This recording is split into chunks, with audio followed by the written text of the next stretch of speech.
सारी विश्वास संगत नूं जैन सी।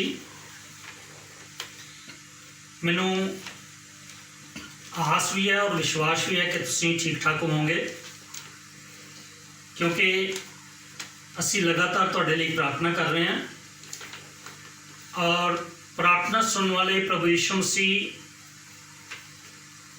उन्होंने प्रार्थना को सुनते हैं तो उन्होंने जवाब देंगे हैं, तो उन्होंने प्रार्थना को सुन के परमेश्वर जरूर तुहानूं शांति सलामती और तंदुरुस्ती दे रहे हैं। इन्हां दिनों के विच जिहड़े परमेश्वर के विश्वासी लोग हैं वो बहुत परेशानी का सामना कर रहे हैं, क्योंकि उन्होंने परमेश्वर की बाणी का अध्ययन करने का समा नहीं मिल रहा।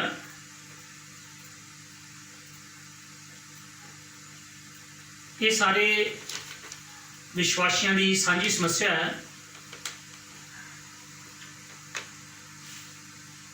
आओ असी परमेश्वर की बाणी का अध्ययन थोड़ी देर करांगे। अज का असी वचन पढ़ांगे प्रकाश की पोथी 18 अध्याय उहदी 4 ते 5 है। मैं एक होर आवाज़ आकाशों ये आखदे सुनी, हे मेरी प्रजा ਉਹਦੇ ਵਿੱਚੋਂ निकल आओ, मते तुसी ਉਹਦਿਆਂ पापां दे भागी बनो, मते तुसी ਉਹਦੀਆਂ ਬਵਾ ਵਿੱਚ ਸਾਂਝੀ ਹੋਵੋ। ਉਹਦੇ ਪਾਪ ਤਾਂ ਆਕਾਸ਼ ਨੂੰ ਅੱਪੜ ਪਏ ਹਨ ਅਤੇ ਪਰਮੇਸ਼ਰ ਨੇ ਉਹਦੇ ਕੁਧਰਮ ਚੇਤੇ ਕੀਤੇ ਹਨ। हाँ जी, इत्थे जिहड़ा वर्णन लिखा गया है संत यूहन्ना दे वल्लों लिखा गया है, ये प्रभु यीशु मसीह दे वल्लों कलीसिया नूं संसार दे विचों उठाए जाण दा वर्णन है कि जदों प्रभु यीशु मसीह अपनी तैयार की हुई कलीसिया नूं विश्वास संगत नूं लैण वास्ते बदलां ते आ रहे हैं। तुसीं इहदे बारे काफ़ी परमेश्वर का वचन जो है अध्ययन कर चुके हैं कि प्रभु यीशु मसीह बदलां ते अपनी तैयार की हुई दुल्हन नूं लैण वास्ते कलीसिया लैण वास्ते आ रहे हैं, और जदों आउणगे ते आकाश के बदलों ते खड़े होणगे ते अपनी कलीसिया नूं आकाश ते उठा लैणगे। इहदे वास्ते सारे संसार की विश्वास संगत बड़े उत्साह के नाल उड़ीक कर रही है, वेट कर रही है कि वो दिन कदों आ रहा जदों प्रभु यीशु मसीह बदलों ते आणगे ते अपनी तैयार की हुई विश्वास संगत नूं दुल्हन नूं लैके स्वर्गां दे चले जाणगे। हालांकि पवित्र बाइबल दे विच इहदे बारे कोई पक्की तरीक नहीं दी गई, फिक्स डेट नहीं है, लेकिन प्रभु यीशु मसीह ने अपने चेलियां नूं अपने आन दे बारे पहले खबरदार कर दिता सी। उन्होंने दस्या सी, अपने चेलियां नाल गल्लां करदे कहा सी कि मैं दोबारा वापस आऊँगा अपनी तैयार की दुल्हन नूं लैण वास्ते। यूहन्ना दी जी 14 अध्याय उहदी पहली आयत तो 3 आयत तक वादा किया उन्होंने कि मैं दोबारा अपनी कलीसिया लैण वास्ते फिर दोबारा वापस आऊँगा। और कलीसिया जिहड़ी है पिछले 2000 सालों तो वेट कर रही है, बड़ी उत्साह के नाल प्रभु यीशु मसीह का इंतजार कर रही है कि कदों वापस आएंगे। पर उस समय के वेले ही प्रभु यीशु मसीह के चेलियां ने प्रभु यीशु मसीह को पूछा सी कि प्रभु जी तुसीं सानूं ये दसो कि ये गल्लां कदों होणगियां, तुहाडे वापस आउण दा ते जगत के अंत का की निशान होएगा। जदों मत्ती इंजील 24 अध्याय दी 3 आयत असीं पढ़ीए तो उहदे च प्रभु यीशु मसीह के चेलियां के अंदर भी बड़ा उत्साह सी इस गल नूं जानन वास्ते कि प्रभु यीशु मसीह ने कदों ते किस तरह अपनी कलीसिया नूं लैण वास्ते आना है। देखो तुसीं परमेश्वर के विश्वासी लोग जिहड़े हैं, तुसीं बहुत मुबारक लोग हैं जिन्होंने मुक्ति प्राप्त कर ली है, और मुक्ति प्राप्त लोग जिहड़े ने ये वेट कर रहे हैं कि प्रभु यीशु मसीह कदों वापस आ रहे हैं।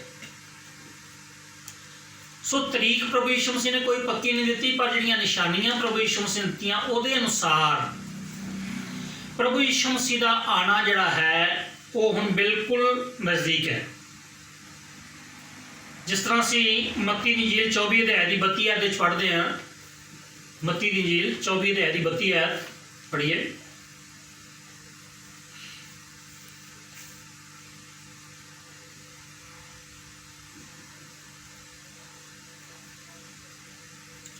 फिर हंजीर दे वृक्ष तो एक दृष्टांत सीखो, ਜਦ ਉਹਦੀ ਟਹਿਣੀ ਨਰਮ ਹੁੰਦੀ ਅਤੇ ਪੱਤੇ ਫੁੱਟਦੇ ਹਨ ਤਦ ਜਾਣ ਲੈਂਦੇ ਭਾਈ ਇਹ ਵੇਖੋ ਜਾਣ ਲਓ ਜੋ ਉਹ ਨੇੜੇ ਸਗੋਂ ਬੂਹੇ ਉੱਤੇ ਹੈ। ਹਾਂਜੀ, ਇੱਥੇ ਲਿਖਿਆ ਹੈ ਪ੍ਰਭੂ ਯਿਸੂ ਮਸੀਹ ਨੇ ਸਾਰੀਆਂ ਗੱਲਾਂ ਦੱਸੀਆਂ, ਨਿਸ਼ਾਨੀਆਂ ਆਪਣੇ ਵਾਪਸ ਆਉਣ ਦੀਆਂ, ਜਿਹਦੇ 'ਚ ਉਹਨਾਂ ਨੇ ਕਿਹਾ ਜਗ੍ਹਾ ਜਗ੍ਹਾ ਭੁਚਾਲ ਆਉਣਗੇ, ਮਹਾਂਮਾਰੀਆਂ ਆਉਣਗੀਆਂ, ਦੇਸ਼ 'ਚ ਦੇਸ਼ ਚੜ੍ਹਾਈ ਕਰਨਗੇ, ਕੌਮ ਤੇ ਕੌਮ ਚੜ੍ਹਾਈ ਕਰੇਗੀ, ਔਰ ਬੜੇ ਬੜੇ ਇਸ ਸੰਸਾਰ ਦੇ ਵਿੱਚ ਕਸ਼ਟ ਆਉਣਗੇ, ਜਵਾਰ ਭਾਟੇ ਉੱਠਣਗੇ, ਆਕਾਸ਼ ਦੇ ਸਿਤਾਰਿਆਂ ਦੇ ਵਿੱਚ ਆਕਾਸ਼ ਦੀਆਂ ਸ਼ਕਤੀਆਂ ਹਿਲਾਈਆਂ ਜਾਣਗੀਆਂ। ਇਹ ਸਾਰੀਆਂ ਗੱਲਾਂ ਯਿਸੂ ਮਸੀਹ ਨੇ ਆਪਣੇ ਚੇਲਿਆਂ ਨੂੰ ਦੱਸਣ ਦੇ ਬਾਅਦ ਉਹਨਾਂ ਨੇ ਕਿਹਾ ਕਿ ਜਦੋਂ ਤੁਸੀਂ ਇਹ ਗੱਲਾਂ ਹੁੰਦੇ ਵੇਖੋ ਤੇ ਸਮਝ ਲੈਣਾ ਕਿ ਮੈਂ ਬਿਲਕੁਲ ਬੂਹੇ ਤੇ ਹੈ, ਮੇਰਾ ਆਉਣ ਦਾ ਟਾਈਮ ਜਿਹੜਾ ਬਿਲਕੁਲ ਬੂਹੇ ਤੇ ਹੈ। ਬੂਹੇ ਦੇ ਮਤਲਬ ਦਾ ਕਿ ਹੁਣ ਬਹੁਤੀ ਦੇਰ ਨਹੀਂ, ਬਿਲਕੁਲ ਥੋੜਾ ਜਿਹਾ ਸਮਾਂ ਰਹਿ ਗਿਆ ਹੈ ਜਦੋਂ ਪ੍ਰਭੂ ਯਿਸੂ ਮਸੀਹ ਆਉਣਗੇ ਤੇ ਆਪਣੀ ਤਿਆਰ ਕੀਤੀ ਹੋਈ ਕਲੀਸਿਆ ਨੂੰ, ਸੰਗਤ ਨੂੰ ਲੈ ਕੇ ਚਲੇ ਜਾਣਗੇ। ਜਦੋਂ ਆਉਣਗੇ ਤਾਂ ਉਹਨਾਂ ਦਾ ਆਉਣਾ ਹੁਣ ਧਰਤੀ ਤੇ ਨਹੀਂ ਹੈ, ਸਮਝਾ ਕੇ ਗਏ ਹੈ। ਤੁਸੀਂ ਬਾਰ-ਬਾਰ ਪਵਿੱਤਰ ਬਾਣੀ ਨੂੰ ਪੜ੍ਹਦੇ ਹੈ ਤੇ ਪਵਿੱਤਰ ਬਾਈਬਲ ਦੇ ਵਿੱਚ ਉਹਨਾਂ ਨੇ ਬਾਰ-ਬਾਰ ਕਿਹਾ ਵਾ ਕਿ ਸੰਸਾਰ ਦੇ ਵਿੱਚ ਮੇਰੇ ਆਉਣ ਤੋਂ ਪਹਿਲੇ ਝੂਠੇ ਮਸੀਹ ਤੇ ਝੂਠੇ ਨਬੀ ਉੱਠਣਗੇ, ਜਿਹੜੇ ਕਿ ਦੁਨੀਆ ਨੂੰ ਗੁੰਮਰਾਹ ਕਰਨਗੇ। ਜਿੱਦਾਂ ਦੀਆਂ ਤੁਸੀਂ ਖਬਰਾਂ 'ਚ ਸੁਣ ਰਹੇ ਹੈ, ਸਾਰੇ ਸੰਸਾਰ ਦੇ ਅਲੱਗ-ਅਲੱਗ ਦੇਸ਼ਾਂ ਦੇ ਵਿੱਚ, ਅਲੱਗ-ਅਲੱਗ ਮੁਲਕਾਂ ਦੇ ਵਿੱਚ ਕੁਛ ਇਹੋ ਜਿਹੇ ਇਨਸਾਨ, ਇਹੋ ਜਿਹੇ ਆਦਮੀ ਆਏ ਹੈ ਜਿਹੜੇ ਆਪਣੇ ਆਪ ਨੂੰ ਪ੍ਰਭੂ ਯਿਸੂ ਮਸੀਹ ਦਾ ਅਵਤਾਰ ਹੋਣ ਦਾ ਦਾਅਵਾ ਕਰ ਰਹੇ ਹੈ। ਤਾਂ ਪ੍ਰਭੂ ਯਿਸੂ ਮਸੀਹ ਪਹਿਲੇ ਖਬਰਦਾਰ ਕਰਕੇ ਗਏ ਹੈ, ਜਿਹੜੇ ਲੋਕ ਪਰਮੇਸ਼ਰ ਦੀ ਬਾਣੀ ਨੂੰ ਜਾਣਦੇ ਆ, ਪੜ੍ਹਦੇ ਆ, ਸਮਝਦੇ ਆ, ਉਹ ਕਦੀ ਵੀ ਇਸ ਭੁਲੇਖੇ 'ਚ ਨਹੀਂ ਪੈਣਗੇ। ਉਹਨਾਂ ਨੂੰ ਪਤਾ ਹੈ ਕਿ ਪ੍ਰਭੂ ਯਿਸੂ ਮਸੀਹ ਹੁਣ ਸੰਸਾਰ ਦੇ ਵਿੱਚ ਇਨਸਾਨ ਬਣ ਕੇ ਨਹੀਂ ਆਉਣਗੇ। ਉਹਨਾਂ ਦਾ ਆਉਣਾ ਜਿਹੜਾ ਹੈ ਹੁਣ ਬੱਦਲਾਂ ਦੇ ਉੱਤੇ ਹੈ, ਔਰ ਉਹ ਜਦੋਂ ਬੱਦਲਾਂ ਦੇ ਉੱਤੇ ਆ ਕੇ ਖੜੇ ਹੋਣਗੇ ਉਸ ਵੇਲੇ ਯੋਨਾ ਕਹਿ ਰਿਹਾ ਹੈ ਕਿ ਆਕਾਸ਼ ਤੋਂ ਆਵਾਜ਼ ਦੇਣਗੇ। ਕੀ ਆਵਾਜ਼ ਦੇਣਗੇ? ਹੇ ਮੇਰੇ ਲੋਕੋ, ਉਹਨਾਂ ਦੇ ਵਿੱਚੋਂ ਨਿਕਲ ਆਓ, ਕਿਤੇ ਤੁਸੀਂ ਉਹਨਾਂ ਦੇ ਪਾਪਾਂ ਦੇ ਵਿੱਚ ਭਾਗੀ ਨਾ ਬਣੋ। ਇਹ ਕਿਹਦੇ ਬਾਰੇ ਲਿਖਿਆ ਹੈ? ਇਹ ਸੰਸਾਰ ਦੇ ਬਾਰੇ ਲਿਖਿਆ ਹੈ ਜਿਨ੍ਹਾਂ ਲੋਕਾਂ ਨੇ ਮੁਕਤੀ ਨਹੀਂ ਪਾਈ, ਪਾਪ ਦੇ ਜੀਵਨ ਬਿਤਾ ਰਹੇ ਹੈ। ਉਹ ਲਗਾਤਾਰ ਪਾਪ ਦੇ ਉੱਤੇ ਪਾਪ ਕਰ ਕਰਕੇ ਜ਼ੁਲਮ ਅਤਿਆਚਾਰ ਕਰਦੇ ਕਰਦੇ ਸੰਸਾਰ ਦੇ ਜ਼ੁਲਮ ਨੂੰ ਵਧਾ ਰਹੇ ਹੈ। ਇਹ ਸੰਸਾਰ ਜਿਹੜਾ ਜ਼ੁਲਮ ਦੇ ਵਿੱਚ, ਪਾਪ ਦੇ ਵਿੱਚ ਭਰਦਾ ਜਾ ਰਿਹਾ ਹੈ। ਔਰ ਪਰਮੇਸ਼ਰ ਕੀ ਕਰਨ ਜਾ ਰਿਹਾ ਹੈ ਕਿ ਇਸ ਪਾਪੀ ਸੰਸਾਰ ਨੂੰ ਪਾਪ ਤੋਂ ਸ਼ੁੱਧ ਕਰਨ ਜਾ ਰਿਹਾ ਹੈ। ਪਾਪ ਤੋਂ ਛੁਟਕਾਰਾ ਦੇਣ ਦੇ ਵਾਸਤੇ ਪਰਮੇਸ਼ਰ ਨੇ ਆਪਣੀ ਕਲੀਸਿਆ ਨੂੰ ਕੀ ਕਰਨਾ ਹੈ? ਜਿਹੜੇ ਵਿਸ਼ਵਾਸੀ ਲੋਕ ਹੈ, ਜਿਹੜੇ ਮੁਕਤੀ ਲੋਕ ਹੈ, ਮੁਕਤੀ ਪ੍ਰਾਪਤ ਲੋਕ ਹੈ, ਉਹਨਾਂ ਨੂੰ ਪਰਮੇਸ਼ਰ ਆਵਾਜ਼ ਦੇਗਾ ਆਕਾਸ਼ ਦੇ ਬੱਦਲਾਂ ਤੇ ਆ ਕੇ ਕਿ ਹੇ ਮੇਰੇ ਲੋਕੋ, ਤੁਸੀਂ ਇਹਨਾਂ ਦੇ ਵਿੱਚੋਂ ਨਿਕਲ ਆਓ। ਕਿਉਂ ਨਿਕਲ ਆਓ? ਕਿਉਂਕਿ ਪ੍ਰਭੂ ਯਿਸੂ ਮਸੀਹ ਨੇ ਆਪਣੀ ਕਲੀਸਿਆ ਨਾਲ ਪ੍ਰਕਾਸ਼ ਦੀ ਪੋਥੀ 3 ਬਾਬ ਦੀ 10 ਅਧ ਵਿੱਚ ਵਾਅਦਾ ਕੀਤਾ ਕਿ ਸੰਸਾਰ ਦੇ ਵਿੱਚ ਜਿਹੜੀਆਂ ਪਾਪ ਦੀ ਸਜ਼ਾ ਆਉਣ ਵਾਲੀ ਹੈ, ਕਿਉਂਕਿ ਪਵਿੱਤਰ ਬਾਈਬਲ ਕਹਿ ਰਹੀ ਹੈ ਕਿ ਜਿਹੜਾ ਪਾਪ ਸੰਸਾਰ ਦੇ ਵਿੱਚ ਇਨਸਾਨ ਨੇ ਪਾਪ ਕੀਤਾ ਹੈ, ਇਸ ਪਾਪ ਦੀ ਪਰਮੇਸ਼ਰ ਜਿਹੜਾ ਹੈ ਉਹ ਇਸ ਸੰਸਾਰ ਨੂੰ ਸਜ਼ਾ ਦੇਣ ਜਾ ਰਿਹਾ ਹੈ, ਪਾਪੀ ਜਗਤ ਨੂੰ ਸਜ਼ਾ ਦੇਣ ਜਾ ਰਿਹਾ ਹੈ। ਪਰਮੇਸ਼ਰ ਜਿਹੜਾ ਹੈ ਇੱਕ ਪ੍ਰੇਮੀ ਪਰਮੇਸ਼ਰ ਹੈ, ਪ੍ਰੇਮ ਕਰਨ ਵਾਲਾ ਪਰਮੇਸ਼ਰ ਹੈ। ਪਰਮੇਸ਼ਰ ਨਹੀਂ ਚਾਹੁੰਦਾ ਕਿ ਕੋਈ ਆਦਮੀ ਨਾਸ਼ ਹੋਵੇ। ਇਹਦੇ ਵਾਸਤੇ ਪਰਮੇਸ਼ਰ ਨੇ ਪ੍ਰਬੰਧ ਕੀਤਾ ਇਨਸਾਨ ਦੀ ਮੁਕਤੀ ਦਾ, ਔਰ ਹਜ਼ਾਰਾਂ ਸਾਲਾਂ ਤੋਂ ਪਰਮੇਸ਼ਰ ਜਿਹੜਾ ਹੈ ਉਹ ਮੁਕਤੀ ਦੇ ਵਾਸਤੇ ਇਨਸਾਨ ਨੂੰ ਬੁਲਾ ਰਿਹਾ ਹੈ ਕਿ ਮੁਕਤੀ ਪ੍ਰਾਪਤ ਕਰ ਲਓ, ਮੈਂ ਮੁਕਤੀ ਦਾ ਪ੍ਰਬੰਧ ਕਰ ਦਿੱਤਾ। ਲੇਕਿਨ ਸੰਸਾਰ ਦੇ ਲੋਕਾਂ ਨੇ ਉਸ ਮੁਕਤੀ ਨੂੰ ਠੁਕਰਾਤਾ। ਪਰ ਕੁਝ ਲੋਕ ਨੇ ਜਿਨ੍ਹਾਂ ਨੇ ਪਰਮੇਸ਼ਰ ਦੀ ਉਸ ਮੁਕਤੀ ਦੀ ਯੋਜਨਾ ਨੂੰ ਅਪਣਾ ਕੇ ਮੁਕਤੀ ਪ੍ਰਾਪਤ ਕਰ ਲਈ, ਜਿਨ੍ਹਾਂ ਦੇ ਵਿੱਚੋਂ ਇੱਕ ਤੁਸੀਂ। ਇਸ ਕਰਕੇ ਤੁਸੀਂ ਪਰਮੇਸ਼ਰ ਦੇ ਮੁਬਾਰਕ ਲੋਕ ਹੈ, ਧੰਨ ਲੋਕ ਹੈ ਜਿਨ੍ਹਾਂ ਨੇ ਮੁਕਤੀ ਨੂੰ ਪ੍ਰਾਪਤ ਕਰ ਲਿਆ। ਮੁਕਤੀ ਪਾਏ ਲੋਕ ਜਿਹੜੇ ਹੈ ਉਹਨਾਂ ਦੇ ਵਾਸਤੇ ਪਰਮੇਸ਼ਰ ਨੇ ਸਵਰਗ ਰਾਜ ਤਿਆਰ ਕੀਤਾ ਹੈ। ਪਰ ਜਿਹੜੇ ਪਾਪ ਕਰਨ ਵਾਲੇ ਪਾਪੀ ਲੋਕ ਨੇ ਉਹ ਨਰਕਾਂ ਦੇ ਵਿੱਚ ਪਾਏ ਜਾਣੇ ਹੈ। ਇਹ ਪਵਿੱਤਰ ਬਾਈਬਲ ਦਾ ਫਰਮਾਨ ਹੈ। ਪਰਮੇਸ਼ਰ ਨੇ ਕਿਸੇ ਨੂੰ ਵੀ, ਇਨਸਾਨ ਨੂੰ ਨਰਕਾਂ ਦੇ ਵਿੱਚ ਨਹੀਂ ਪਾਣਾ, ਪਰ ਜਿਹੜਾ ਆਦਮੀ ਪਾਪ ਦੇ ਵਿੱਚ ਰਹੇਗਾ ਉਹ ਆਦਮੀ ਨਰਕ ਜਾਏਗਾ। ਇਹ ਪਰਮੇਸ਼ਰ ਦਾ ਸਿਧਾਂਤ ਹੈ, ਇਹ ਬਾਣੀ ਦਾ ਸਿਧਾਂਤ ਹੈ। ਸੋ ਪਾਪੀ ਜਗਤ ਨੂੰ ਪਰਮੇਸ਼ਰ ਨੇ ਮੌਕਾ ਦਿੱਤਾ ਮੁਕਤੀ ਪ੍ਰਾਪਤ ਕਰਨ ਦਾ, ਲੇਕਿਨ ਸੰਸਾਰ ਦੇ ਲੋਕਾਂ ਨੇ ਉਸ ਮੁਕਤੀ ਨੂੰ ਠੁਕਰਾ ਦਿੱਤਾ, ਉਸ ਮੁਕਤੀ ਨੂੰ ਨਹੀਂ ਅਪਣਾਇਆ। ਜਿਨ੍ਹਾਂ ਲੋਕਾਂ ਨੇ ਮੁਕਤੀ ਨੂੰ ਅਪਣਾ ਲਿਆ ਉਹਨਾਂ ਲੋਕਾਂ ਨੂੰ ਪਰਮੇਸ਼ਰ ਕੀ ਕਰੇਗਾ, ਇਸ ਸੰਸਾਰ ਦੇ ਵਿੱਚ ਅਲੱਗ ਕਰ ਲੇਗਾ, ਉਹਨਾਂ ਨੂੰ ਸਵਰਗਾਂ ਦੇ ਵਿੱਚ ਲੈ ਜਾਏਗਾ। ਪ੍ਰਭੂ ਯਿਸੂ ਮਸੀਹ ਉਹ ਬਦਲਾਂ ਤੇ ਆਏਗਾ ਤੇ ਮੁਕਤੀ ਪਾਈ ਵਿਸ਼ਵਾਸ ਸੰਗਤ ਨੂੰ, ਮੁਕਤੀ ਪਾਏ ਲੋਕਾਂ ਨੂੰ ਆਕਾਸ਼ ਦੇ ਵਿੱਚ ਲੈ ਕੇ ਚਲਾ ਜਾਏਗਾ, ਜਿੱਥੇ ਉਹ ਸਦਾ ਸਦਾ ਸਵਰਗਾਂ ਦੇ ਵਿੱਚ ਪਰਮੇਸ਼ਰ ਦੇ ਨਾਲ ਰਹਿਣਗੇ। ਇਹ ਪਵਿੱਤਰ ਬਾਈਬਲ ਦੇ ਤੁਸੀਂ ਸੁਣਦੇ ਆ ਰਹੇ ਹੈ, ਪੜ੍ਹਦੇ ਆ ਰਹੇ ਹੈ, ਬਾਈਬਲ ਅਧਿਐਨ ਕਰਦੇ ਆ ਰਹੇ। ਪਰ ਇੱਥੇ ਜਿਹੜਾ ਲਿਖਿਆ ਹੈ ਕਿ ਯੂਹੰਨਾ ਨੂੰ ਪਰਮੇਸ਼ਰ ਨੇ ਦਰਸ਼ਨ ਦਿੱਤਾ ਕਿ ਪਾਪੀ ਜਗਤ ਜਿਹੜਾ ਵਾ ਉਹਦੇ ਵਿੱਚ ਜਦੋਂ ਕਲੀਸਿਆ ਉਠਾ ਲਈ ਜਾਏਗੀ, ਉਹਦੇ ਬਾਅਦ ਇਸ ਜਗਤ ਦਾ ਬਹੁਤ ਜਲਦੀ ਅੰਤ ਨਹੀਂ ਹੋਏਗਾ। ਜਿੱਦਾਂ ਕਿ ਕੁਝ ਵਿਸ਼ਵਾਸੀ ਲੋਕ ਬਾਰ-ਬਾਰ ਫੋਨ ਕਰਕੇ ਪੁੱਛਦੇ ਆ ਮੈਨੂੰ, ਔਰ ਇਹ ਜਾਣਨਾ ਚਾਹੁੰਦੇ ਆ, ਲੋਕਾਂ ਦੇ ਅੰਦਰ ਬੜਾ ਉਤਸ਼ਾਹ ਹੈ ਕਿ ਜੋ ਕੁਝ ਸਾਡੇ ਆਲੇ ਦੁਆਲੇ ਹੋ ਰਿਹਾ ਹੈ ਇਹਨਾਂ ਘਟਨਾ ਦੇ ਕਰਕੇ ਕਿ ਜਗਤ ਦਾ ਅੰਤ ਹੋਣ ਵਾਲਾ ਹੈ। ਦੇਖੋ, ਜਗਤ ਦਾ ਅੰਤ ਤੇ ਬਿਲਕੁਲ ਬਾਈਬਲ 'ਚ ਲਿਖਿਆ ਹੋਣਾ ਹੈ। ਪਰਮੇਸ਼ਰ ਨੇ ਇਹ ਵਰਤਮਾਨ ਧਰਤੀ ਆਕਾਸ਼ ਸ੍ਰਿਸ਼ਟੀ ਨੂੰ ਖਤਮ ਕਰਕੇ ਪਰਮੇਸ਼ਰ ਨੇ ਨਵੀਂ ਸ੍ਰਿਸ਼ਟੀ ਬਣਾਉਣੀ ਹੈ, ਪਵਿੱਤਰ ਬਾਈਬਲ 'ਚ ਲਿਖਿਆ ਹੈ। ਲੇਕਿਨ ਉਹਦੇ ਵਾਸਤੇ ਪਹਿਲੇ ਕਾਫੀ ਕੁਝ ਘਟਨਾਵਾਂ ਜੇ ਬਾਕੀ ਹੈ, ਜਿਨ੍ਹਾਂ ਦੇ ਵਿੱਚੋਂ ਇੱਕ ਹੈ ਕਲੀਸਿਆ ਦਾ ਸਵਰਗ ਦੇ ਵਿੱਚ ਉਠਾਇਆ ਜਾਣਾ। ਉਹਦੇ ਬਾਅਦ ਮਹਾਕਲੇਸ਼ ਆਉਣਾ, ਜਿਹਦੇ ਬਾਰੇ ਮੱਤੀ ਦੀ ਇੰਜੀਲ ਦੇ ਵਿੱਚ ਪ੍ਰਭੂ ਯਿਸੂ ਮਸੀਹ ਨੇ 24 ਅਧਿਆਇ ਦੇ ਵਿੱਚ ਪ੍ਰਭੂ ਯਿਸੂ ਮਸੀਹ ਨੇ ਵਰਣਨ ਕੀਤਾ ਹੈ ਮਹਾਕਲੇਸ਼ ਦੇ ਬਾਰੇ। ਮੱਤੀ 24 ਅਧਿਆਇ ਦੀ 21 ਦੇ ਵਿੱਚ ਪ੍ਰਭੂ ਯਿਸੂ ਮਸੀਹ ਨੇ ਕਿਹਾ, ਐਡਾ ਵੱਡਾ ਮਹਾਕਲੇਸ਼ ਆਏਗਾ ਜਿੰਨਾ ਕਿ ਧਰਤੀ ਦੇ ਉੱਤੇ ਨਾ ਕਦੀ ਪਹਿਲੇ ਹੋਇਆ ਤੇ ਨਾ ਕਦੀ ਹੋਏਗਾ। ਐਡਾ ਵੱਡਾ ਮਹਾਕਲੇਸ਼, ਉਹ ਮਹਾਕਲੇਸ਼ ਅਜੇ ਆਉਣਾ ਹੈ। ਲੇਕਿਨ ਪ੍ਰਕਾਸ਼ ਦੀ ਪੋਥੀ 3:10 ਦੇ ਵਿੱਚ ਪ੍ਰਭੂ ਯਿਸੂ ਮਸੀਹ ਨੇ ਆਪਣੀ ਵਿਸ਼ਵਾਸ ਸੰਗਤ ਨਾਲ ਵਾਅਦਾ ਕੀਤਾ ਕਿ ਧਰਤੀ ਦੇ ਉੱਤੇ ਜਿਹੜਾ ਮਹਾਕਲੇਸ਼ ਆਉਣ ਵਾਲਾ ਹੈ, ਜਾਂ ਜੋ ਵੀ ਸਜ਼ਾਵਾਂ ਆਉਣ ਵਾਲੀਆਂ ਨੇ, ਜੋ ਵਿਪਤਾ ਆਉਣ ਵਾਲੀਆਂ ਨੇ, ਉਹਦੇ ਆਉਣ ਤੋਂ ਪਹਿਲੇ ਮੈਂ ਤੈਨੂੰ ਉਸ ਤੋਂ ਬਚਾ ਲਾਂਗਾ, ਉਸ ਤੋਂ ਅਲੱਗ ਕਰ ਲਾਂਗਾ। ਤਾਂ ਪ੍ਰਭੂ ਯਿਸੂ ਮਸੀਹ ਆਪਣੇ ਵਾਅਦੇ ਮੁਤਾਬਕ ਕਲੀਸਿਆ ਨੂੰ ਸਵਰਗਾਂ ਦੇ ਉੱਤੇ ਉਠਾਉਣ ਜਾ ਰਹੇ ਹੈ। ਸੰਸਾਰ ਦੇ ਵਿੱਚ ਜਿਹੜੀਆਂ ਤੁਹਾਡੇ ਆਲੇ ਦੁਆਲੇ ਘਟਨਾਵਾਂ ਹੋ ਰਹੀਆਂ ਨੇ, ਜੋ ਕੁਝ ਵੀ ਮਹਾਮਾਰੀਆਂ ਆ ਰਹੀਆਂ ਨੇ, ਭੁਚਾਲ ਹੋ ਰਹੇ ਆ, ਔਰ ਜੋ ਕੁਝ ਵੀ ਤੁਸੀਂ ਦੇਖ ਰਹੇ ਆ ਆਕਾਸ਼ ਦੇ ਵਿੱਚ ਨਿਸ਼ਾਨੀਆਂ ਦੇਖਣ ਦੇ ਤੁਸੀਂ, ਇਹ ਸਾਰੀਆਂ ਤੇ ਨਿਸ਼ਾਨੀਆਂ ਪ੍ਰਭੂ ਯਿਸੂ ਮਸੀਹ ਨੇ ਕਿਹਾ ਸੀ ਪੀੜਾਂ ਦਾ ਆਰੰਭ ਹੈ, ਮਤਲਬ ਪੀੜਾਂ ਦੀ ਸ਼ੁਰੂਆਤ ਹੈ। ਇਹ ਛੋਟੀਆਂ ਪੀੜਾਂ ਤੁਸੀਂ ਦੇਖਣ ਦੇ ਜੋ ਤੁਹਾਡੇ ਆਲੇ ਦੁਆਲੇ ਹੋ ਰਿਹਾ। ਦੇਖੋ, ਜੋ ਸਾਡੇ ਆਲੇ ਦੁਆਲੇ ਹੋ ਰਿਹਾ, ਜਿਹੜੀਆਂ ਘਟਨਾਵਾਂ ਸਾਡੇ ਆਲੇ ਦੁਆਲੇ ਹੋ ਰਹੀਆਂ ਨੇ, ਇਹਨਾਂ ਦਾ ਸੰਬੰਧ ਸਾਰਾ ਪਰਮੇਸ਼ਰ ਦੀ ਕਲੀਸਿਆ ਨਾਲ ਹੈ, ਕਿਉਂਕਿ ਇਹ ਸਾਰੀਆਂ ਘਟਨਾਵਾਂ ਇਹ ਪ੍ਰਗਟ ਕਰਦੀਆਂ ਨੇ ਕਿ ਪ੍ਰਭੂ ਯਿਸੂ ਮਸੀਹ ਬਹੁਤ ਜਲਦੀ ਬਦਲਾਂ ਦੇ ਉੱਤੇ ਆਉਣ ਵਾਲੇ ਹੈ। ਮਤਲਬ ਹੁਣ ਕੋਈ ਮਹੀਨਿਆਂ ਵਾਲੀ ਜਾਂ ਸਾਲਾਂ ਵਾਲੀ ਗੱਲ ਨਹੀਂ ਹੈ, ਹੁਣ ਕੁਝ ਦਿਨਾਂ ਵਾਲੀ ਗੱਲ ਹੈ।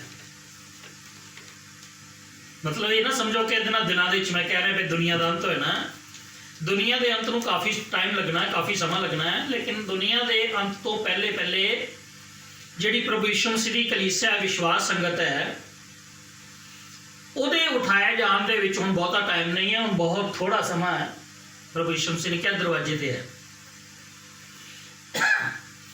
ਹੁਣ ਦਰਵਾਜ਼ੇ ਦਾ ਤੁਸੀਂ ਆਪੇ ਮਤਲਬ ਸਮਝ ਲਓ ਕਿ ਦਰਵਾਜ਼ੇ ਦਾ ਮਤਲਬ ਹੈ ਕਿ ਹੁਣ ਕਿਸੇ ਟਾਈਮ ਵੀ ਇੱਕ ਸਟੈਪ ਲੈਂਦਾ, ਇੱਕ ਸਟੈਪ ਦੇ ਨਾਲ ਬੰਦਾ ਅੰਦਰ ਆ ਜਾਂਦਾ, ਇੱਕ ਸਟੈਪ ਦੀ ਗੱਲ ਹੈ। ਕਲੀਸਿਆ ਦੇ ਉਠਾਏ ਜਾਣ ਦਾ ਸਿਰਫ ਇੱਕ ਸਟੈਪ ਬਚਿਆ ਹੈ। ਉਹ ਕਿਸੇ ਵੇਲੇ ਵੀ ਕਿਸੇ ਸਮੇਂ ਵੀ ਕਲੀਸਿਆ ਜਿਹੜੀ ਹੈ ਪ੍ਰਭੂ ਯਿਸੂ ਮਸੀਹ ਨੂੰ ਉਠਾ ਸਕਦੇ ਆ ਅਸਮਾਨ ਦੇ ਉੱਤੇ। ਜਿਸ ਤਰ੍ਹਾਂ ਕਿ ਤੁਸੀਂ ਪ੍ਰਭੂ ਯਿਸੂ ਮਸੀਹ ਦਾ ਦੂਸਰਾ ਆਗਮਨ ਸੁਣਦੇ ਆ, ਦੂਸਰੇ ਆਗਮਨ ਦੇ ਵਿੱਚ ਪ੍ਰਭੂ ਯਿਸੂ ਮਸੀਹ ਦੇ ਦੋ ਹਿੱਸੇ ਹੈ, ਇਹਦੇ ਦੋ ਪਾਰਟ ਹੈ। ਪ੍ਰਭੂ ਯਿਸੂ ਮਸੀਹ ਦਾ ਪਹਿਲਾ ਆਗਮਨ ਮੁਕਤੀ ਵਾਸਤੇ, ਸੰਸਾਰ ਦੀ ਮੁਕਤੀ ਵਾਸਤੇ ਉਹਨਾਂ ਨੇ ਕੁਰਬਾਨੀ ਦੇਣ ਆਏ, ਕੁਰਬਾਨੀ ਦਿੱਤੀ, ਮੁਕਤੀ ਦਾ ਕੰਮ ਪੂਰਾ ਕੀਤਾ। ਦੂਸਰੇ ਆਗਮਨ ਦੇ ਵੀ ਦੋ ਹਿੱਸੇ ਹੈ। ਦੂਸਰੇ ਆਗਮਨ ਦੇ ਦੋ ਹਿੱਸੇ ਇਸ ਤਰ੍ਹਾਂ ਹੈ ਕਿ ਪਹਿਲੇ ਹਿੱਸੇ ਦੇ ਵਿੱਚ ਪ੍ਰਭੂ ਯਿਸੂ ਮਸੀਹ ਬਦਲਾਂ ਤੇ ਆਉਣਗੇ ਤੇ ਕਲੀਸਿਆ ਨੂੰ ਸੰਸਾਰ ਦੇ ਵਿੱਚੋਂ ਉਠਾ ਕੇ ਲੈ ਜਾਣਗੇ। ਦੂਜੇ ਹਿੱਸੇ ਦੇ ਵਿੱਚ ਉਹਨਾਂ ਨੇ ਆਉਣਾ ਹੈ ਜਗਤ ਦਾ ਨਿਆਂ ਕਰਨ ਵਾਸਤੇ। ਤਾਂ ਸਮਝ ਲਓ ਪ੍ਰਭੂ ਯਿਸੂ ਮਸੀਹ ਦੇ ਦੂਸਰੇ ਆਗਮਨ ਦੇ ਵੀ ਦੋ ਪਾਰਟ ਹੈ, ਦੋ ਹਿੱਸੇ ਹੈ। ਪਹਿਲੀ ਵਾਰ ਜਦੋਂ ਪ੍ਰਭੂ ਯਿਸੂ ਮਸੀਹ ਨੇ ਆਉਣਾ ਹੈ, ਉਸ ਵੇਲੇ ਸੰਸਾਰ ਦੇ ਕਿਸੇ ਲੋਕਾਂ ਨੂੰ ਪਤਾ ਨਹੀਂ ਲੱਗਣਾ। ਕਲੀਸਿਆ ਅਚਾਨਕ ਬਾਈਬਲ 'ਚ ਲਿਖਿਆ, ਤਸਲੀਕੀਆਂ ਦੀ ਕਿਤਾਬ 4:16 'ਚ ਲਿਖਿਆ ਕਿ ਕਲੀਸਿਆ ਜਿਹੜੀ ਹੈ ਪ੍ਰਭੂ ਯਿਸੂ ਮਸੀਹ ਆਉਣਗੇ, ਇੱਕਦਮ ਕਲੀਸਿਆ ਨੂੰ ਉਠਾ ਕੇ ਆਕਾਸ਼ ਦੇ ਬੱਦਲਾਂ ਤੇ ਲੈ ਆਉਣਗੇ। ਕੁਰਾਨ ਦੇ ਖੱਚ ਲਿਖਿਆ, ਅੱਖ ਦੀ ਪਲਕ ਦੀ ਝਪਕ ਦੇ ਵਿੱਚ ਆਪਾਂ ਆਕਾਸ਼ ਦੇ ਬੱਦਲਾਂ ਤੇ ਚਲੇ ਜਾਵਾਂਗੇ, ਔਰ ਸੰਸਾਰ ਦੇ ਵਿੱਚ ਬੜੀ ਅਜੀਬ ਘਟਨਾ ਆਏਗੀ। ਸੰਸਾਰ ਦੇ ਲੋਕ ਹੈਰਾਨ ਪਰੇਸ਼ਾਨ ਹੋਣਗੇ ਕਿ ਇੰਨੇ ਲੋਕ ਕਿੱਥੇ ਗਏ ਹੋਗੇ। ये एक अजीब घटना होनी है प्रभु यीशु मसीह के दूसरे आगमन के पहले हिस्से च। ਉਹਦੇ बाद क्यों होना है, संत यूहन्ना ਨੂੰ प्रकाश की पोथी ਦੇ ਵਿੱਚ ਦਾ दर्शन दिता गया है। वो कलीसिया जिहड़ी है वो स्वर्ग ਦੇ ਵਿੱਚ ਪਹੁੰਚਾਈ जानी है। पढ़ांगे प्रकाश की पोथी 4 अध्याय ਉਹਦੀ पहली आयत तो 4 आयत तक। प्रकाश की पोथी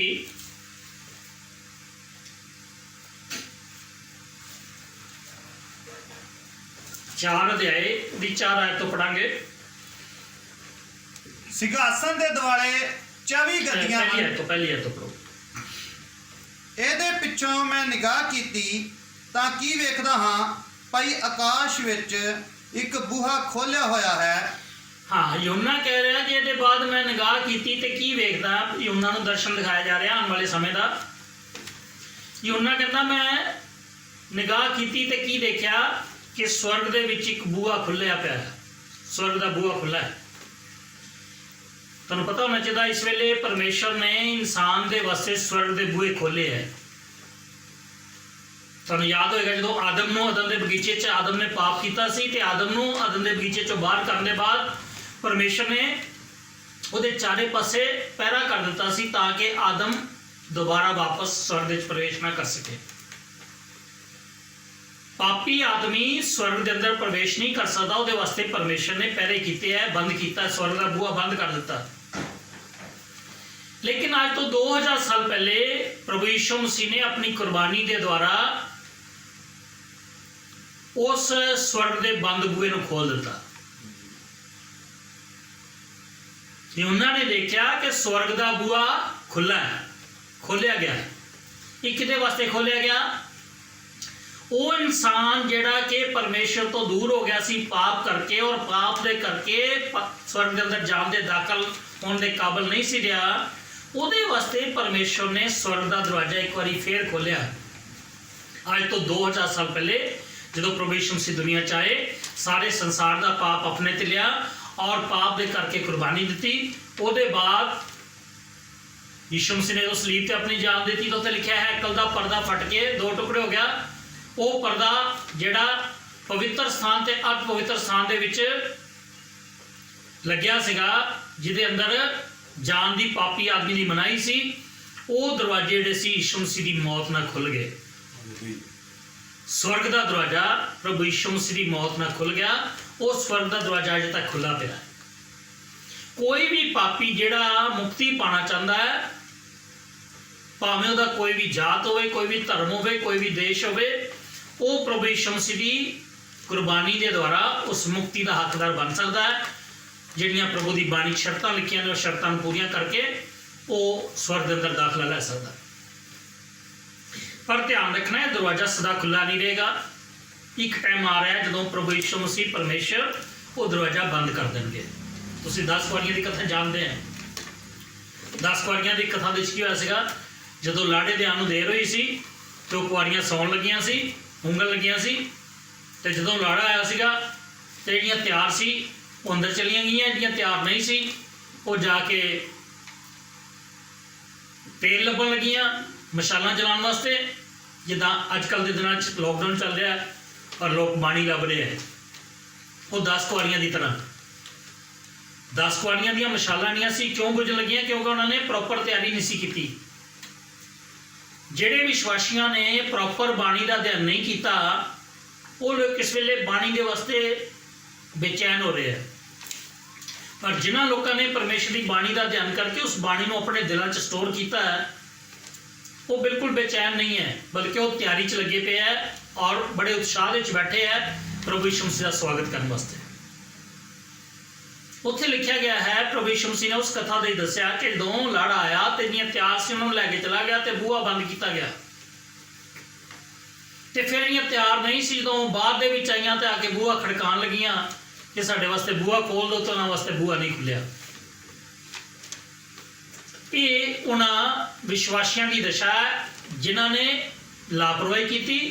जदों मौका मिलिया मुक्ति प्राप्त करने का, उन्होंने उस वेले लापरवाही की, ते जदों मौका निकल गया तो बाद दे विच फिर वो ਕੋਸ਼ਿਸ਼ ਕਰਨ ਲੱਗੀਆਂ ਕਿ ਸਾਡੇ ਵਾਸਤੇ ਕਿਸੇ ਤਰੀਕੇ ਬੂਹਾ ਖੁੱਲ ਜੇ।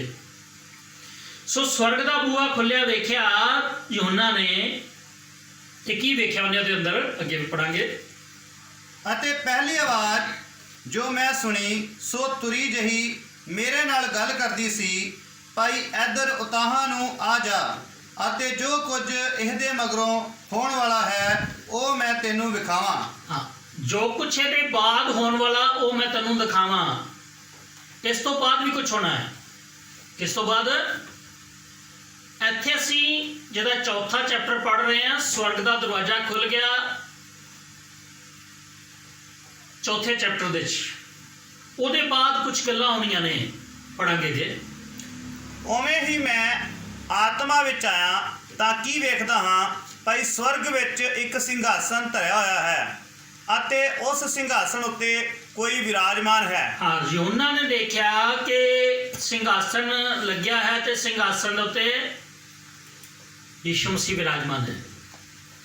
ਅੱਗੇ, ਅਤੇ ਜਿਹੜਾ ਵਿਰਾਜਮਾਨ ਹੈ ਸੋ ਵੇਖਣ ਨੂੰ ਪੁਖਰਾਜ ਅਤੇ ਅਕੀਕ ਪੱਥਰ ਵਰਗਾ ਹੈ। ਹਾਂਜੀ, ਅੱਗੇ। ਅਤੇ ਸਿੰਘਾਸਨ ਦੇ ਦੁਆਲੇ ਇੱਕ ਮੇਘ ਧਨੁਖ ਹੈ ਜੋ ਵੇਖਣ ਨੂੰ ਪੰਨੇ ਦੀ ਨਿਆਈ ਹੈ। ਹਾਂਜੀ, ਅੱਗੇ। ਸਿੰਘਾਸਨ ਦੇ ਦੁਆਲੇ 24 ਗੱਦੀਆਂ ਹਨ ਅਤੇ ਮੈਂ 24 ਬਜ਼ੁਰਗਾਂ ਨੂੰ ਚਿੱਟੇ ਬਸਤਰ ਪਹਿਨੇ ਅਤੇ ਸਿਰਾਂ ਉੱਤੇ ਸੋਨੇ ਦੇ ਮੁਕਟ ਧਰੇ ਹੋਏ ਉਹਨਾਂ ਗੱਦੀਆਂ ਉੱਤੇ ਬੈਠਿਆ ਦੇਖਿਆ।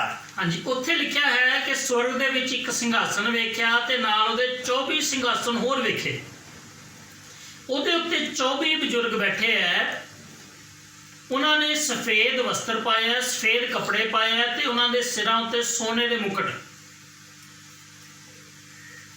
ਇਹ ਜੋ ਪਿਕਚਰ ਹੈ, ਜੋ ਤਸਵੀਰ ਹੈ, ਇਹ ਪਰਮੇਸ਼ਰ ਦੀ ਕਲੀਸਿਆ ਨੂੰ ਪ੍ਰਗਟ ਕਰਦੀ ਹੈ,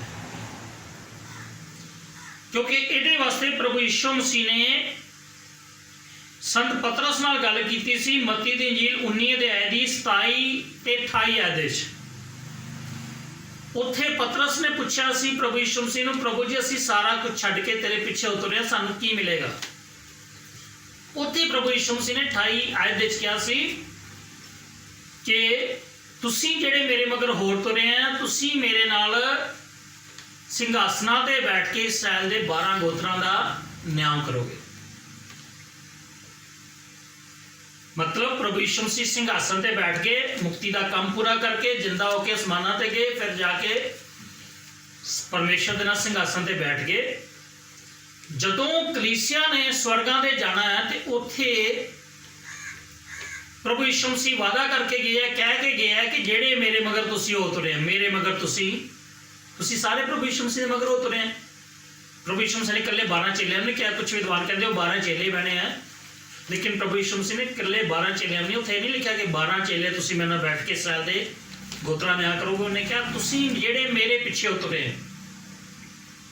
ਆਪਾਂ ਸਾਰੇ ਉਹਦੇ ਪਿੱਛੇ ਉਤਰੇ ਹਾਂ। ਇਸ ਕਰਕੇ ਵਾਅਦਾ ਪਰਮੇਸ਼ਰ ਦਾ ਸਾਰੇ ਜਗਤ ਦੇ ਲੋਕਾਂ ਦੇ ਨਾਲ ਹੈ, ਜਿਹੜੇ ਮੁਕਤੀ ਪ੍ਰਾਪਤ ਕਰਕੇ ਪ੍ਰਭੂ ਯਿਸੂ ਮਸੀਹ ਦੇ ਪਿੱਛੇ ਚੱਲਦੇ ਆ। ਉਹਦੇ ਨਾਲ ਇਹ ਪ੍ਰਭੂ ਯਿਸੂ ਮਸੀਹ ਦਾ ਵਾਅਦਾ ਹੈ ਕਿ ਤੁਸੀਂ ਮੇਰੇ ਨਾਲ ਸਿੰਘਾਸਨ ਦੇ ਉੱਤੇ ਬੈਠ ਕੇ ਇਸਰਾਇਲ ਦੇ 12 ਗੋਤਰਾਂ ਦਾ ਨਿਆਂ ਕਰੋਗੇ। ਤਾਂ ਸਿੰਘਾਸਨ ਦੇ ਉੱਤੇ ਬੈਠਣ ਦਾ ਵਾਅਦਾ ਹੈ ਵਿਸ਼ਵਾਸੀ ਲੋਕਾਂ ਦੇ ਨਾਲ। ਸੋਚ ਲਓ ਤੁਸੀਂ ਕਿੰਨੇ ਮੁਬਾਰਕ ਲੋਕ ਹੈ। ਤੁਸੀਂ ਸਿਰਫ ਸਵਰਗ ਦੇ ਵਿੱਚ ਨਹੀਂ ਜਾਣਾ, ਬਲਕਿ ਸਵਰਗ ਦੇ ਜਾ ਕੇ ਪ੍ਰਭੂ ਯਿਸੂ ਮਸੀਹ ਦੇ ਨਾਲ ਸਿੰਘਾਸਨ ਦੇ ਉੱਤੇ, ਹੋਰ ਸਿੰਘਾਸਨ ਲੱਗੇ ਹੋਣੇ ਉੱਥੇ, ਉਹਨਾਂ ਦੇ ਉੱਤੇ ਪ੍ਰਭੂ ਯਿਸੂ ਮਸੀਹ ਨੇ ਤੁਹਾਨੂੰ ਸਿੰਘਾਸਨ ਤੇ ਬਿਠਾਣਾ ਹੈ।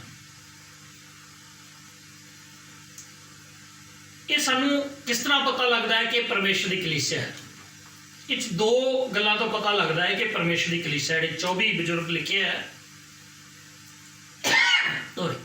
ਇਹ ਕਲੀਸਿਆ ਕਿੱਥੋਂ ਪਤਾ ਲੱਗਦਾ? ਇੱਥੇ ਲਿਖਿਆ ਕਿ ਇਹਨਾਂ ਨੇ ਸਫੇਦ ਵਸਤਰ ਪਾਏ ਤੇ ਸਿਰ ਦੇ ਉੱਤੇ ਸੋਨੇ ਦੇ ਮੁਕਟ ਪਾਏ ਹੈ। ਸਫੇਦ ਵਸਤਰ ਦਾ ਪਵਿੱਤਰ ਬਾਈਬਲ ਦੇ ਵਿੱਚ ਕੀ ਅਰਥ ਹੈ? ਅਸੀਂ ਇਹਦੇ ਬਾਰੇ ਪੜ੍ਹਦੇ ਹਾਂ ਪ੍ਰਕਾਸ਼ ਦੀ ਪੋਥੀ 3 ਅਧਿਆਇ ਉਹਦੀ 21 ਆਇਤ। ਜਿਹੜਾ ਜਿੱਤਣ ਵਾਲਾ ਤੇ 3 ਅਧਿਆਇ ਉਹਦੀ 4 ਤੇ 5 ਆਇਤ।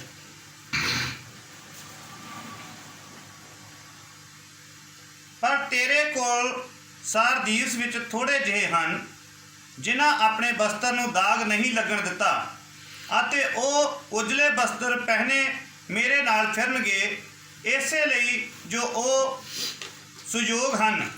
ਹਾਂ, ਇੱਥੇ ਲਿਖਿਆ ਹੈ, ਪਰਮੇਸ਼ਰ ਕਹਿ ਰਿਹਾ ਹੈ ਕਿ ਸਾਰਦੀਸ ਦੀ ਕਲੀਸਿਆ 'ਚ ਕੁਝ ਲੋਕ ਇਹੋ ਜਿਹੇ ਨੇ ਜਿਨ੍ਹਾਂ ਨੇ ਆਪਣੇ ਕੱਪੜਿਆਂ ਨੂੰ ਗੰਦੇ ਨਹੀਂ ਹੋਣ ਦਿੱਤਾ ਤੇ ਆਪਣੇ ਆਪ ਨੂੰ ਮੈਲੇ ਨਹੀਂ ਹੋਣ ਦਿੱਤਾ। ਉਹ ਮੇਰੇ ਨਾਲ ਚਿੱਟੇ ਕੱਪੜੇ ਪਾ ਕੇ ਮੇਰੇ ਨਾਲ ਘੁੰਮਣਗੇ ਸਵਰਗਾਂ ਦੇ ਵਿੱਚ। ਇਹ ਚਿੱਟੇ ਕੱਪੜੇ ਪਾਉਣ ਵਾਲੇ ਕੌਣ ਹੈ? ਉਹਨਾਂ ਵਿਸ਼ਵਾਸੀਆਂ ਦੇ ਬਾਰੇ ਲਿਖਿਆ ਜਿਨ੍ਹਾਂ ਨੇ ਸੰਸਾਰ ਦੇ ਵਿੱਚ ਰਹਿ ਕੇ ਤੇ ਸੰਸਾਰ ਦੇ ਗੰਦ ਮੰਦ ਨਾਲ ਆਪਣੇ ਆਪ ਨੂੰ ਅਪਵਿੱਤਰ ਨਹੀਂ ਕੀਤਾ, ਪਵਿੱਤਰ ਜੀਵਨ ਬਿਤਾ ਕੇ ਪਰਮੇਸ਼ਰ ਦੀ ਬੰਦਗੀ ਕਰਕੇ ਆਪਣੇ ਆਪ ਨੂੰ ਸਵਰਗ ਵਾਸਤੇ ਤਿਆਰ ਕੀਤਾ ਹੈ। ਉਹਨਾਂ ਲੋਕਾਂ ਦੇ ਬਾਰੇ ਲਿਖਿਆ ਗਿਆ ਕਿ ਉਹ ਸਵੇਤ ਵਸਤਰ ਪਾ ਕੇ ਪਰਮੇਸ਼ਰ ਦੇ ਨਾਲ ਸਵਰਗਾਂ ਦੇ ਵਿੱਚ ਰਹਿਣਗੇ। 5 ਐਤ ਵੀ ਪੜ੍ਹ ਲਓ। ਜਿਹੜਾ ਜਿੱਤਣ ਵਾਲਾ ਹੈ ਉਹਨੂੰ ਇਸੇ ਪ੍ਰਕਾਰ ਚਿੱਟੇ ਵਸਤਰ ਪਹਿਨਾਏ ਜਾਣਗੇ। ਜਿਹੜਾ ਜਿੱਤਣ ਵਾਲਾ ਹੈ, ਜਿੱਤਣ ਵਾਲਾ ਦਾ ਮਤਲਬ ਜਿਹੜਾ ਆਦਮੀ ਵਿਸ਼ਵਾਸੀ ਬਣ ਕੇ ਪਰਮੇਸ਼ਰ ਦੀ ਬੰਦਗੀ ਕਰਕੇ ਪਰਮੇਸ਼ਰ ਦੇ ਹੁਕਮਾਂ ਤੇ ਚੱਲ ਕੇ ਸੰਸਾਰ ਤੇ ਸ਼ੈਤਾਨ ਦੇ ਉੱਤੇ ਜਿੱਤ ਪਾਏਗਾ। ਮਤਲਬ ਸ਼ੈਤਾਨ ਦੇ ਨਾਲ ਕਿਸੇ ਗੱਲ ਦੇ ਵਿੱਚ ਵੀ ਕੰਪਰੋਮਾਈਜ਼ ਨਹੀਂ ਕਰੇਗਾ, ਸੰਸਾਰ ਦੇ ਨਾਲ ਤੇ ਸ਼ੈਤਾਨ ਨਾਲ ਕਿਸੇ ਗੱਲ ਦੇ ਵਿੱਚ ਵੀ ਸਹਿਮਤ ਨਹੀਂ ਹੋਏਗਾ, ਬਲਕਿ ਪਰਮੇਸ਼ਰ ਦੇ ਹੁਕਮਾਂ ਤੇ ਚੱਲ ਕੇ ਪਰਮੇਸ਼ਰ ਦੀ ਬੰਦਗੀ ਕਰਕੇ ਉਹ ਵਿਸ਼ਵਾਸੀ ਜਿਹੜੇ ਸੰਸਾਰ ਦੇ ਉੱਤੇ ਸ਼ੈਤਾਨ ਦੇ ਉੱਤੇ ਜਿੱਤ ਪ੍ਰਾਪਤ ਕਰਕੇ ਆਣਗੇ, ਉਹਨਾਂ ਨੂੰ ਚਿੱਟੇ ਵਸਤਰ ਪਹਿਨਾਏ ਜਾਣਗੇ। ਹੁਣ ਧਿਆਨ ਦਿਓ, 24 ਜਿਹੜੇ ਬਜ਼ੁਰਗ ਹੈ ਉਹਨਾਂ ਨੇ ਚਿੱਟੇ ਵਸਤਰ ਪਾਏ ਹੈ। ਇਹ ਉਹਨਾਂ ਨੂੰ ਚਿੱਟੇ ਵਸਤਰ ਦਿੱਤੇ ਗਏ ਹੈ। ਚਿੱਟੇ ਵਸਤਰ ਦਾ ਮਤਲਬ ਹੈ ਧਾਰਮਿਕਤਾ। ਜਿਨ੍ਹਾਂ ਨੇ ਵਿਸ਼ਵਾਸੀ ਬਣ ਕੇ ਧਾਰਮਿਕਤਾ ਦਾ ਜੀਵਨ ਜੀਆ, ਜਿਨ੍ਹਾਂ ਨੇ ਧਾਰਮਿਕਤਾ ਦਾ ਜੀਵਨ ਗੁਜ਼ਾਰਿਆ। ਮਤਲਬ ਵਿਸ਼ਵਾਸੀ ਬਣਨਾ ਤੇ ਬਿਲਕੁਲ ਆਸਾਨ ਹੈ, ਬਪਤਿਸਮਾ ਲਓ ਵਿਸ਼ਵਾਸੀ ਬਣ ਜਾਓ, ਪਰ ਕੁਝ ਵਿਸ਼ਵਾਸੀ ਜਿਹੜੇ ਨੇ ਉਹ ਵਿਸ਼ਵਾਸੀ ਬਣ ਕੇ ਸੰਸਾਰਿਕ ਤਰੀਕੇ ਨਾਲ ਚੱਲਦੇ ਰਹਿੰਦੇ ਆ, ਸੰਸਾਰ ਦੇ ਲੋਕਾਂ ਵਾਂਗ ਚੱਲਦੇ ਰਹਿੰਦੇ ਆ, ਔਰ ਉਹ ਧਾਰਮਿਕਤਾ ਦਾ ਜੀਵਨ ਨਹੀਂ ਗੁਜ਼ਾਰਦੇ, ਪਰਮੇਸ਼ਰ ਦੇ ਬਾਣੀ ਦੇ ਹੁਕਮਾਂ ਦੀ ਪਾਲਣਾ ਨਹੀਂ ਕਰਦੇ। ਉਹਨਾਂ ਦੇ ਵਾਸਤੇ ਪਰਮੇਸ਼ਰ ਦੀ ਬਾਣੀ ਵਿੱਚ ਲਿਖਿਆ ਗਿਆ, ਯਿਸੂ ਮਸੀਹ ਨੇ ਕਿਹਾ ਜਦੋਂ ਮੈਂ ਬਦਲਾਂ ਤੇ ਆਵਾਂਗਾ ਕਲੀਸਿਆ ਲੈਣ ਵਾਸਤੇ, 2 ਆਦਮੀ ਹਲ ਚਲਾਉਂਦੇ ਹੋਣਗੇ, ਇੱਕ ਲੱਲਿਆ ਜਾਏਗਾ ਤੇ ਇੱਕ ਛੱਡਿਆ ਜਾਏਗਾ। 2 ਔਰਤਾਂ ਚੱਕੀ ਪੀਂਦੀਆਂ ਹੋਣਗੀਆਂ, ਇੱਕ ਲੱਲਿਆ ਜਾਏਗੀ ਤੇ ਇੱਕ ਛੱਡੀ ਜਾਏਗੀ। ਕਿਹਨਾਂ ਵਾਸਤੇ ਲਿਖਿਆ? ਸਾਰੇ ਵਿਸ਼ਵਾਸੀ ਸੀ ਉਹ, ਲੇਕਿਨ ਜਿਨ੍ਹਾਂ ਨੇ ਆਪਣੇ ਜੀਵਨ ਦੇ ਵਿੱਚ ਸੰਸਾਰ ਦੇ ਉੱਤੇ ਸ਼ੈਤਾਨ ਦੇ ਉੱਤੇ ਜਿੱਤ ਪ੍ਰਾਪਤ ਕਰ ਲਈ ਸੀ, ਉਹਨਾਂ ਨੂੰ ਪਰਮੇਸ਼ਰ ਨੇ ਲੱਲਿਆ, ਉਠਾ ਲਿਆ, ਤੇ ਜਿਨ੍ਹਾਂ ਨੇ ਵਿਸ਼ਵਾਸੀ ਜੀਵਨ ਦੇ ਜਿੱਤ ਨਹੀਂ ਪ੍ਰਾਪਤ ਕੀਤੀ, ਉਹਨਾਂ ਨੂੰ ਪਰਮੇਸ਼ਰ ਯਿਸੂ ਮਸੀਹ ਛੱਡ ਕੇ ਚਲੇ ਗਏ। ਇਹਦਾ ਮਤਲਬ ਕੀ ਹੈ ਕਿ ਅੱਧੀ ਕਲੀਸਿਆ ਉਠਾਈ ਜਾਣੀ ਹੈ ਤੇ ਅੱਧੀ ਕਲੀਸਿਆ ਇੱਥੇ ਰਹਿਣੀ ਹੈ।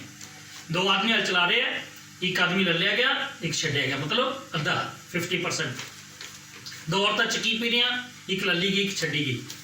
10 ਕੁਆਰੀਆਂ ਦੀ ਕਥਾ 'ਚ ਕੀ ਹੋਇਆ? 5 ਲਾੜੇ ਨਾਲ ਚਲੀਆਂ ਗਈਆਂ ਤੇ 5 ਨਹੀਂ ਗਈਆਂ, ਮਤਲਬ ਅੱਧੀ ਕਲੀਸਿਆ ਰਹਿ ਗਈ ਤੇ ਅੱਧੀ ਕਲੀਸਿਆ ਚਲੀ ਗਈ। ਮਤਲਬ ਜਦੋਂ ਯਿਸੂ ਮਸੀਹ ਨੇ ਬਦਲਾਂ ਤੇ ਆਉਣਾ ਹੈ ਤਾਂ ਉਸ ਵੇਲੇ ਸਾਰੀ ਕਲੀਸਿਆ ਨਹੀਂ ਉਠਾਈ ਜਾਣੀ। ਥੋੜਾ ਇਹ ਵੀ ਧਿਆਨ ਰੱਖਣਾ, ਜਿੰਨੇ ਲੋਕ ਪ੍ਰਭੂ ਯਿਸੂ ਮਸੀਹ ਦੀ ਇਬਾਦਤ ਕਰਦੇ ਆ, ਬੰਦਗੀ ਕਰਦੇ ਆ, ਉਹ ਲੋਕ ਕਈ ਲੋਕ ਭੁਲੇਖੇ 'ਚ ਨੇ ਕਿ ਆਪਾਂ ਪ੍ਰਭੂ ਯਿਸੂ ਮਸੀਹ ਦੀ ਬੰਦਗੀ ਕਰਨੇ ਆ, ਚਰਚ ਜਾਂਦੇ ਆ ਔਰ ਪ੍ਰਾਰਥਨਾ ਕਰਨੇ ਆ ਸਵੇਰੇ ਸ਼ਾਮ ਪਰਮੇਸ਼ਰ ਦੇ ਕੋਲ, ਤੇ ਸ਼ਾਇਦ ਸਾਰਿਆਂ ਨੇ ਆਪਾਂ, ਪਰ ਉਹਦੇ 'ਚ ਜਿਹੜਾ ਵਾ ਜਦੋਂ ਯਿਸੂ ਮਸੀਹ ਨੇ ਆਉਣਾ ਤਾਂ ਉਸ ਵੇਲੇ ਸਾਰੇ ਦੇ ਸਾਰੇ ਪ੍ਰਭੂ ਯਿਸੂ ਮਸੀਹ ਨੂੰ ਮੰਨਣ ਵਾਲੇ ਲੋਕ ਜਿਹੜੇ ਆ ਸਵਰਗਾਂ ਦੇ ਵਿੱਚ ਨਹੀਂ ਚੱਲ ਜਾਣੇ।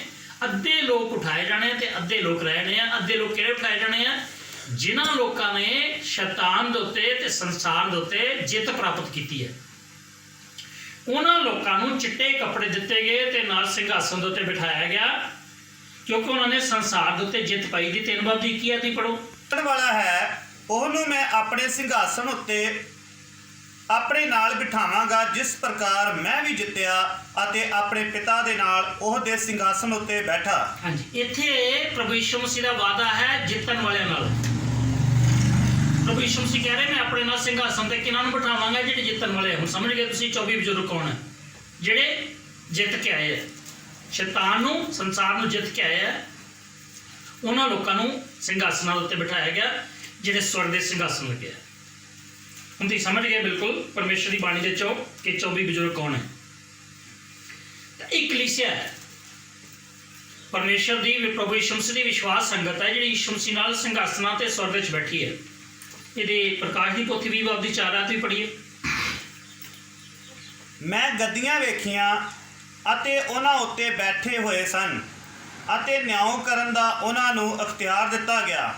ਅਤੇ ਮੈਂ ਉਹਨਾਂ ਦੇ ਜੀਵਾਂ ਨੂੰ ਵੇਖਿਆ ਜਿਨ੍ਹਾਂ ਦੇ ਸਿਰ ਯਿਸੂ ਦੀ ਗਵਾਹੀ ਦੇ ਕਾਰਨ ਪਰਮੇਸ਼ਰ ਦੇ ਬਚਨ ਦੇ ਇੱਥੇ ਵੀ ਕਹਿ ਰਿਹਾ ਕਿ ਮੈਂ ਉਹਨਾਂ ਗੱਦੀਆਂ ਨੂੰ ਵੇਖਿਆ।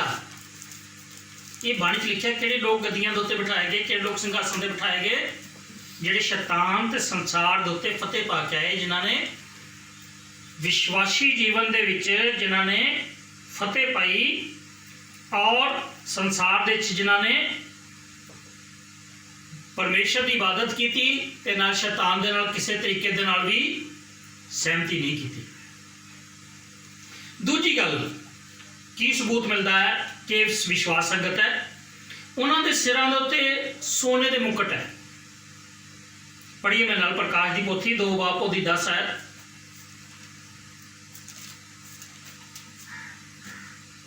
ਜਿਹੜੇ ਦੁੱਖ ਤੈਂ ਭੋਗਣੇ ਹਨ ਤੂੰ ਉਹਨਾਂ ਤੋਂ ਨਾ ਡਰੀ। ਵੇਖੋ ਸ਼ੈਤਾਨ ਤੁਹਾਡੇ ਵਿੱਚੋਂ ਕਈਆਂ ਨੂੰ ਕੈਦ ਵਿੱਚ ਪਾ ਸੁੱਟੇਗਾ, ਭਾਈ ਤੁਸੀਂ ਪਰਤਾਏ ਜਾਓ ਅਤੇ ਤੁਹਾਨੂੰ 10 ਦਿਨਾਂ ਤੱਕ ਵਿਪਤਾ ਹੋਵੇਗੀ।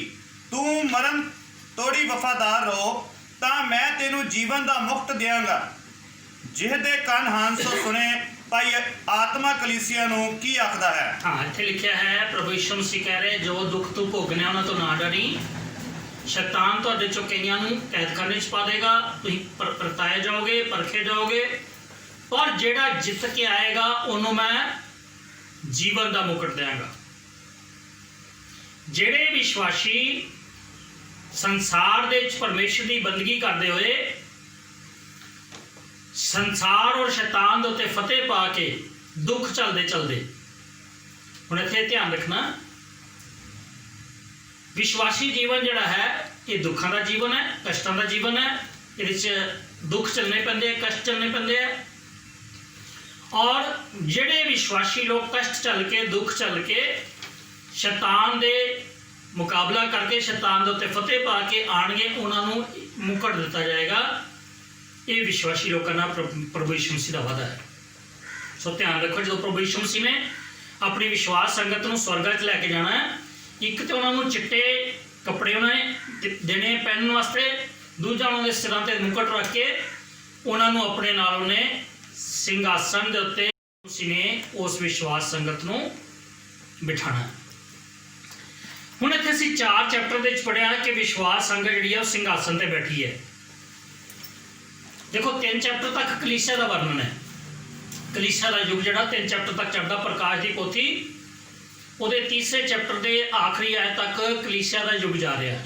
7 ਕਲੀਸਿਆ ਦਾ ਯੁੱਗ ਹੈ। 7 ਕਲੀਸਿਆ ਦਾ ਉੱਥੇ ਡਿਟੇਲ ਲਿਖੀ ਹੈ। ਉਹਨਾਂ 7 ਕਲੀਸਿਆ ਦਾ ਐਂਡ ਕਿੱਥੇ ਹੋ ਰਿਹਾ? ਤੇ ਇੱਥੇ ਤੀਸਰਾ ਚੈਪਟਰ ਖਤਮ ਹੁੰਦਾ ਹੈ, ਉੱਥੇ ਲੌਦੀਕੀਆ ਦੀ ਕਲੀਸਿਆ ਦਾ ਐਂਡ ਹੋ ਜਾਂਦਾ ਹੈ। ਅਸੀਂ 3 ਬਾਬ ਦੀ 21 ਦੇ ਵਿੱਚ ਪੜ੍ਹਿਆ ਜਿਹੜਾ ਜਿੱਤ ਪਾਏਗਾ, ਉੱਥੇ ਲੌਦੀਕੀਆ ਦੀ ਕਲੀਸਿਆ ਨੂੰ ਪ੍ਰਭੂ ਕਹਿ ਰਿਹਾ ਜਿਹੜਾ ਜਿੱਤ ਪਾਏਗਾ। ਇਸ ਵੇਲੇ ਜਿਹੜਾ ਸਮਾਂ ਚੱਲ ਰਿਹਾ ਲੌਦੀਕੀਆ ਦੀ ਕਲੀਸਿਆ ਦਾ ਐਂਡ ਟਾਈਮ, ਆਖਰੀ ਜਿਹੜੀ ਸਮੇਂ ਦੀ ਕਲੀਸਿਆ ਉਹ ਲੌਦੀਕੀਆ ਦੀ ਕਲੀਸਿਆ ਹੈ। ਇਸ ਵੇਲੇ ਜਿਹੜਾ ਯੁੱਗ ਜਾ ਰਿਹਾ ਇਹ ਆਖਰੀ ਯੁੱਗ ਜਾ ਰਿਹਾ, ਕਲੀਸਿਆ ਦਾ ਐਂਡ ਟਾਈਮ ਹੈ। ਐਂਡ ਟਾਈਮ ਖਤਮ ਹੋ ਗਿਆ, ਤੀਸਰਾ ਚੈਪਟਰ ਖਤਮ ਹੋ ਗਿਆ, ਕਲੀਸਿਆ ਦਾ ਟਾਈਮ ਖਤਮ ਹੋ ਗਿਆ। ਉਹਦੇ ਬਾਅਦ ਚੌਥੇ ਚੈਪਟਰ ਦੇ ਵਿੱਚ ਸਵਰਗ ਦਾ ਦਰਵਾਜ਼ਾ ਖੁੱਲਦਾ ਹੈ ਤੇ ਕਲੀਸਿਆ ਜਿਹੜੀ ਜਾ ਕੇ ਯਿਸੂ ਮਸੀਹ ਨਾਲ ਸਿੰਘਾਸਨ ਦੇ ਉੱਤੇ ਵਿਰਾਜਮਾਨ ਹੋ ਜਾਂਦੀ ਹੈ। ਤੀਸਰੇ ਚੈਪਟਰ ਦੇ ਜਿਹੜੀ ਲੌਦੀਕੀਆ ਦੀ ਕਲੀਸਿਆ ਦੇ ਬਾਰੇ ਲਿਖਿਆ ਗਿਆ, ਉੱਥੇ ਲਿਖਿਆ ਗਿਆ ਕਿ ਤੂੰ ਨਾ ਠੰਡਾ ਹੈ ਤੇ ਨਾ ਗਰਮ ਹੈ, ਤੂੰ ਗੁਨਗੁਣਾ ਹੈ ਤੇ ਤੂੰ ਕੀ ਕਰ, ਸਰਗਰਮ ਹੋ। ਇਹ ਉਹਨਾਂ 10 ਕੁਆਰੀਆਂ ਦੀ ਕਥਾ ਹੈ। ਜਦੋਂ ਲਾੜੇ ਦੇ ਆਉਣ ਨੂੰ ਦੇਰ ਹੋਈ ਤਾਂ 10 ਕੁਆਰੀਆਂ, 5 ਨਹੀਂ ਲਿਖਿਆ ਉੱਥੇ, 10 ਕੁਆਰੀਆਂ ਲਿਖਿਆ, ਉਂਗਲ ਲੱਗੀਆਂ, ਸੌਣ ਲੱਗੀਆਂ।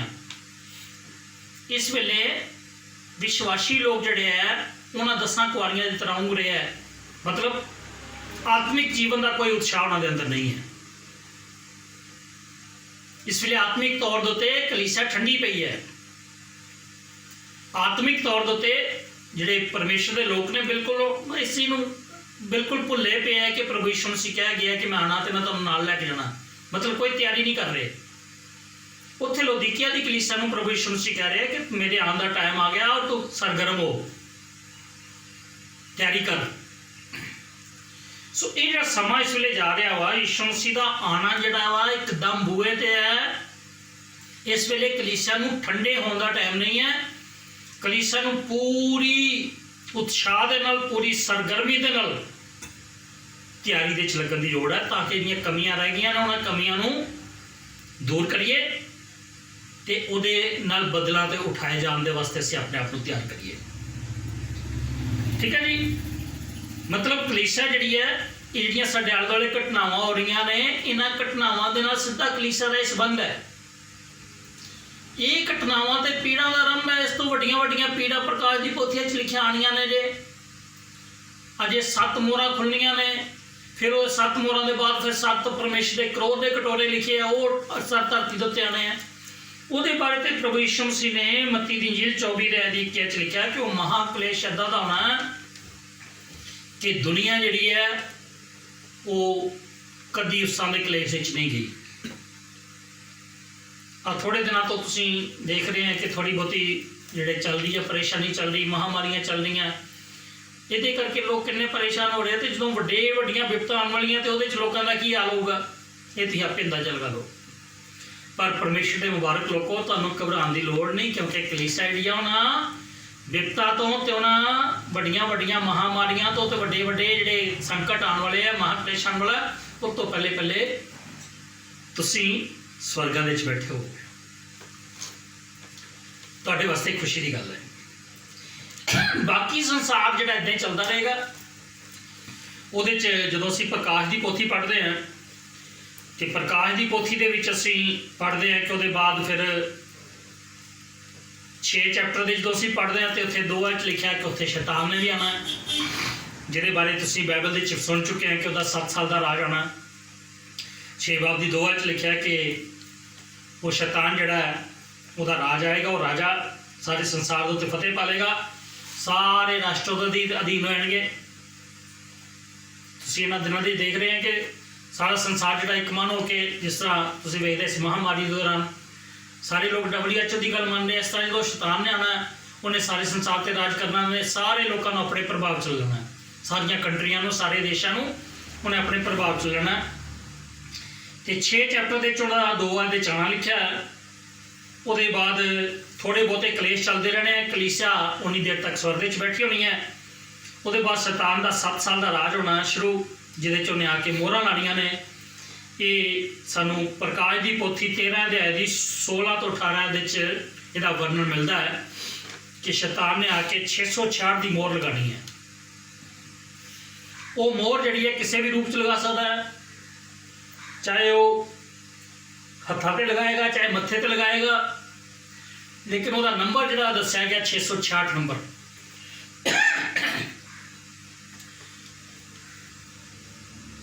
ਇਹਦੇ ਬਾਰੇ ਕਾਫੀ ਕੁਝ ਚਰਚਾ ਹੋ ਰਿਹਾ ਹੈ ਕਿ ਕੁਝ ਲੋਕ ਕਹਿ ਰਹੇ ਹੈ ਕਿ ਕੋਈ ਹੱਥਾਂ ਦੇ ਵਿੱਚ ਮੋਹਰਾਂ ਲਗਾਈਆਂ ਜਾਣਗੀਆਂ ਜਾਂ ਟੈਟੂ ਲਗਾਏ ਜਾਣਗੇ, ਕਿਸੇ ਵੀ ਤਰੀਕੇ ਨਾਲ ਉਹ ਜਿਹੜੀ ਚਿਪ ਇੰਪਲੀਮੈਂਟ ਕੀਤੀ ਜਾ ਰਹੀ ਹੈ। ਕੁਝ ਦੇਸ਼ਾਂ ਦੇ 'ਚ ਪ੍ਰੋਗਰਾਮ ਸ਼ੁਰੂ ਵੀ ਹੋ ਗਿਆ, ਲੇਕਿਨ ਅਜੇ ਤੱਕ ਉਹ ਪੂਰੇ ਦੇਸ਼ਾਂ ਦੇ 'ਚ ਇਸ ਤਰ੍ਹਾਂ ਦਾ ਪ੍ਰੋਗਰਾਮ ਨਹੀਂ ਚੱਲੇਗਾ, ਕਿਉਂਕਿ ਜਿੰਨੀ ਦੇਰ ਤੱਕ ਸ਼ੈਤਾਨ ਦਾ ਪ੍ਰਭਾਵ ਜਿਹੜਾ ਹੈ ਉਹ ਪੂਰੀ ਤਰ੍ਹਾਂ ਨਾਲ ਨਹੀਂ ਆਉਂਦਾ, ਉਨੀ ਦੇਰ ਤੱਕ ਇਹ ਨਹੀਂ ਹੋ ਸਕਦਾ।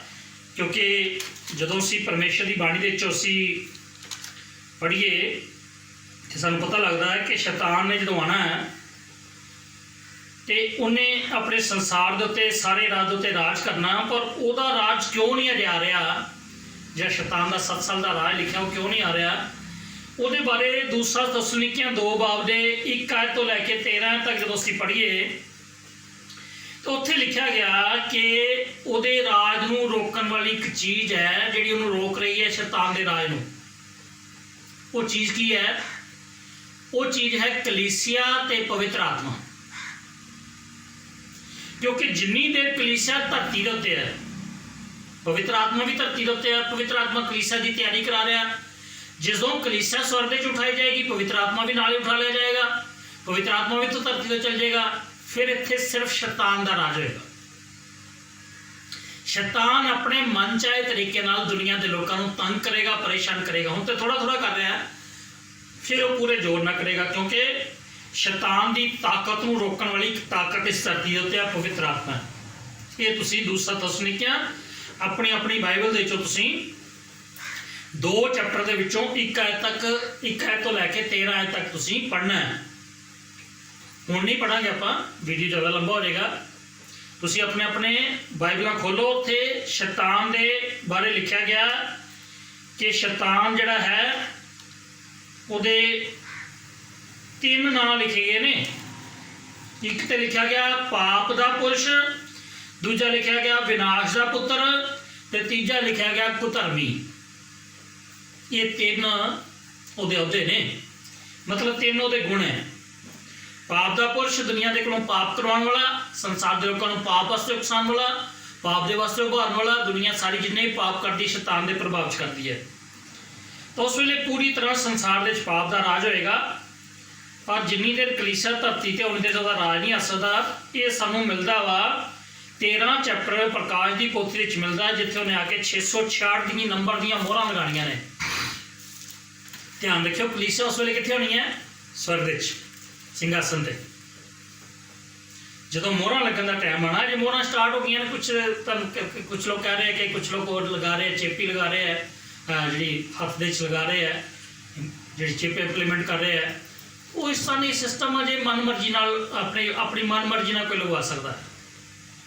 ਇਹ ਵੀ ਹੋ ਸਕਦਾ ਕਿ ਇਹ ਸਿਸਟਮ ਹੋਵੇ ਜਾਂ ਕੋਈ ਹੋਰ ਸਿਸਟਮ ਹੋਵੇ, ਆਪਾਂ ਪੱਕਾ ਨਹੀਂ ਕਹਿ ਸਕਦੇ ਕਿਸ ਤਰੀਕੇ ਨਾਲ ਉਹਨੇ ਮੋਹਰ ਲਗਾਉਣੀ ਹੈ। ਪਰ ਇੰਨਾ ਹੈ ਕਿ ਉਹਨੇ ਮੋਹਰ ਲਗਾਉਣੀ ਹੈ। ਉਹ ਮੋਹਰ ਲਗਾਉਣ ਦਾ ਮਤਲਬ ਕੀ ਹੈ ਕਿ ਉਹ ਆਪਣੇ ਵਾਸਤੇ ਲੋਕਾਂ ਨੂੰ ਤਿਆਰ ਕਰੇਗਾ ਕਿ ਤੁਸੀਂ ਮੇਰੇ ਨਾਲ ਮੇਰੇ ਰਾਜ ਦੇ ਅਧਿਕਾਰੀ ਬਣੋ। ਉਹਦਾ ਰਾਜ ਤੁਹਾਨੂੰ ਪਤਾ ਸ਼ੈਤਾਨ ਦਾ ਰਾਜ ਕੀ ਹੈ। ਪ੍ਰਕਾਸ਼ ਦੀ ਪੋਥੀ ਲਿਖਿਆ ਸ਼ੈਤਾਨ ਦਾ ਐਂਡ ਜਿਹੜਾ ਉਹ ਨਰਕ ਦੀ ਅੱਗ ਹੈ।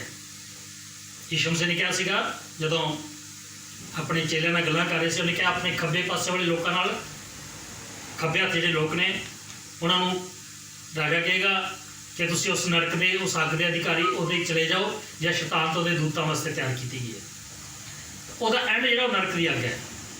ਪਰ ਜਿੰਨੀ ਦੇਰ ਤੱਕ ਉਹ ਨਰਕ ਦੇ ਵਿੱਚ ਨਹੀਂ ਸੁੱਟਿਆ ਜਾਂਦਾ, ਉਨੀ ਦੇਰ ਤੱਕ ਉਹ ਪੂਰੀ ਕੋਸ਼ਿਸ਼ ਕਰ ਰਿਹਾ, ਕਿਉਂਕਿ ਸਾਨੂੰ ਇਹਦੇ 13 ਚੈਪਟਰ ਦੇ ਵਿੱਚ ਪਤਾ ਲੱਗਦਾ 6 ਤੋਂ 6 ਆਪਣੇ ਜਿਹੜਾ ਪ੍ਰਕਾਸ਼ ਦੀ ਪੋਥੀ 6 ਚੈਪਟਰ ਹੈ ਤੋਂ ਲੈ ਕੇ ਤੇ 13 ਚੈਪਟਰ ਤੱਕ ਜਿਹੜੀਆਂ ਪਰੇਸ਼ਾਨੀਆਂ ਚੱਲਣੀਆਂ ਨੇ, ਦੁੱਖ ਮੁਸੀਬਤਾਂ ਕਲੇਸ਼ ਚੱਲਣੇ ਨੇ, ਕਲੀਸਿਆ ਦੇ ਜਾਣ ਦੇ ਬਾਅਦ ਵੀ ਚੱਲਦੇ ਰਹਿਣੇ ਆ।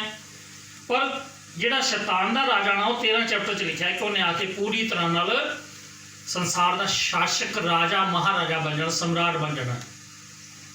ਮਤਲਬ ਪੂਰੇ ਦੁਨੀਆ ਦੇ ਵਿੱਚ ਇੱਕ ਵਰਲਡ ਗਵਰਨਮੈਂਟ ਬਣਾ ਦੇਣੀ ਉਹਨੇ। ਤੁਹਾਨੂੰ ਸ਼ਾਇਦ ਖਬਰਾਂ 'ਚ ਪਤਾ ਵੀ ਲੱਗ ਰਿਹਾ ਹੈਗਾ, ਇਹਦੀਆਂ ਤਿਆਰੀਆਂ ਵੀ ਕੁਛ ਦੇਸ਼ ਕਰ ਰਹੇ ਹੈ, ਕੁਛ ਮੁਲਕ ਤਿਆਰੀਆਂ ਕਰਨ ਰਹੇ ਇਹਦੀਆਂ ਪੂਰੇ ਵਰਲਡ ਦੀ ਇੱਕ ਗਵਰਨਮੈਂਟ ਬਣਾਉਣ ਦੀਆਂ।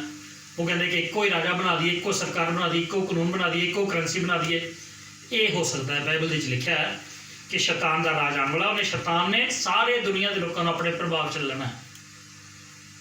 ਠੀਕ ਹੈ, ਜਿਸ ਤਰ੍ਹਾਂ ਇਸ ਵੇਲੇ ਆਪਾਂ ਦੇਖਦੇ ਕਿ ਸਾਰੇ ਸੰਸਾਰ ਦੇ ਲੋਕ ਇੱਕੋ ਹੋ ਕੇ ਮਹਾਮਾਰੀਆਂ ਦਾ ਮੁਕਾਬਲਾ ਕਰ ਰਹੇ ਹੈ, ਇਸੇ ਤਰ੍ਹਾਂ ਨਾਲ ਉਹ ਸ਼ੈਤਾਨ ਨੇ ਉਹਦੇ ਰਾਜ ਦੇ ਵਿੱਚ, ਜਿਹੜਾ ਬਾਈਬਲ ਦੇ ਵਿੱਚ 7 ਸਾਲ ਦਾ ਰਾਜ ਤੁਸੀਂ ਸੁਣਿਆ ਪੜ੍ਹਿਆ, ਉਹ 7 ਸਾਲ ਦੇ ਰਾਜ ਦੇ ਵਿੱਚ ਉਹਨੇ ਦੁਨੀਆ ਨਾਲ ਸ਼ਾਂਤੀ ਦੇ ਵਾਅਦੇ ਕਰਨੇ ਆ, ਵਧੀਆ ਵਾਅਦੇ ਕਰਨੇ ਆ, ਔਰ ਉਹਦਾ ਪ੍ਰਭਾਵ ਇੰਨਾ ਹੋਣਾ ਕਿ ਸਾਰੇ ਲੋਕਾਂ ਨੇ ਉਹਦੇ ਉੱਤੇ ਯਕੀਨ ਕਰ ਲੈਣਾ। ਲੇਕਿਨ ਅਸਲ ਦੇ ਵਿੱਚ ਹੋਣਾ ਕੌਣ ਹੈ? ਸ਼ੈਤਾਨ। ਦੇਖੋ, ਸ਼ੈਤਾਨ ਇਸ ਵੇਲੇ ਵੀ ਧਰਤੀ ਦੇ ਉੱਤੇ ਹੀ ਹੈ, ਇਸ ਸੰਸਾਰ ਦੇ ਵਿੱਚ ਹੈ, ਆਪਣਾ ਕੰਮ ਕਰ ਰਿਹਾ, ਪਰ ਉਹ ਸਰੀਰ ਦੇ ਵਿੱਚ ਨਹੀਂ ਕੰਮ ਕਰ ਰਿਹਾ। ਇਸ ਵੇਲੇ ਉਹ ਆਤਮਾ ਦੇ ਵਿੱਚ ਹੈ। ਜਿਸ ਤਰ੍ਹਾਂ ਪਰਮੇਸ਼ਰ ਆਤਮਾ ਹੈ, ਸ਼ੈਤਾਨ ਵੀ ਆਤਮਾ ਹੈ। ਆਤਮਿਕ ਰੂਪ ਦੇ 'ਚ ਉਹ ਕੰਮ ਕਰ ਰਿਹਾ, ਸੰਸਾਰ ਦੇ ਵਿੱਚ ਆਪਣਾ ਪਾਪ ਦਾ ਪ੍ਰਭਾਵ ਪੈਦਾ ਕਰ ਰਿਹਾ। ਪਰ ਜਦੋਂ ਉਹਨੇ ਰਾਜਾ ਬਣ ਕੇ ਆਉਣਾ, ਉਹਨੇ ਸਰੀਰ ਦੇ ਵਿੱਚ ਰਾਜਾ ਬਣ ਕੇ ਆਉਣਾ। ਰਾਜਾ ਉਹਨੇ ਕਿਸ ਤਰ੍ਹਾਂ ਬਣ ਕੇ ਆਉਣਾ? ਉਹਨੂੰ ਸੰਸਾਰ ਦੇ ਲੋਕਾਂ ਨੇ ਮਸੀਹਾ ਕਰਕੇ ਮੰਨਣਾ, ਮਸੀਹਾ ਕਰਕੇ। ਜਿਸ ਤਰ੍ਹਾਂ ਤੁਸੀਂ ਅੱਜ ਵੀ ਦੇਖਦੇ ਨਾ, ਕੋਈ ਬੰਦੇ ਕੁਛ ਅੱਛਾ ਕੰਮ ਕਰਨਾ, ਲੋਕ ਕਹਿੰਦੇ ਜੀ ਇਹ ਬੰਦਾ ਮਸੀਹਾ ਹੈ। ਉਹਨੂੰ ਮਸੀਹਾ ਕਰਕੇ ਮੰਨਣਾ, ਕਿਉਂਕਿ ਉਹਨੇ ਸ਼ੁਰੂ ਦੇ ਵਿੱਚ ਅੱਛੇ ਕੰਮ ਕਰਨ ਦੇ ਵਾਅਦੇ ਕਰਨੇ ਆ। ਲੇਕਿਨ 7 ਸਾਲ ਦੇ ਰਾਜ ਵਿੱਚ ਲਿਖਿਆ 3.5 ਸਾਲ ਦੇ ਬਾਅਦ ਉਹਨੇ ਇੱਕਦਮ ਪਲਟ ਜਾਣਾ, ਔਰ ਫਿਰ ਉਹਨੇ 3.5 ਸਾਲ ਦੇ ਬਾਅਦ ਉਹਨੇ ਬੁਰਾ ਰਾਜ ਆਪਣਾ ਸ਼ੁਰੂ ਕਰ ਦੇਣਾ। ਉਸੇ ਬੁਰੇ ਰਾਜ ਦੇ ਵਿੱਚ ਕੀ ਹੋਣਾ ਵਾ ਕਿ ਕਾਫੀ ਲੋਕਾਂ ਦੇ ਜਿਹੜੇ ਹੈ, ਸੰਸਾਰ ਦੇ ਸਾਰੇ ਲੋਕਾਂ ਦੇ ਹੱਥਾਂ ਤੇ ਮੱਥਿਆਂ ਤੇ ਉੱਤੇ ਉਹ ਮੋਹਰ ਲਗਾਈ ਜਾਣੀ ਹੈ। ਉਹ ਮੋਹਰ ਇੱਦਾਂ ਦੀ ਹੋਣੀ ਹੈ ਕਿ ਉਹਦੇ ਨਾਲ ਹੀ ਸਾਰੇ ਕੰਮ ਚੱਲਣੇ ਆ।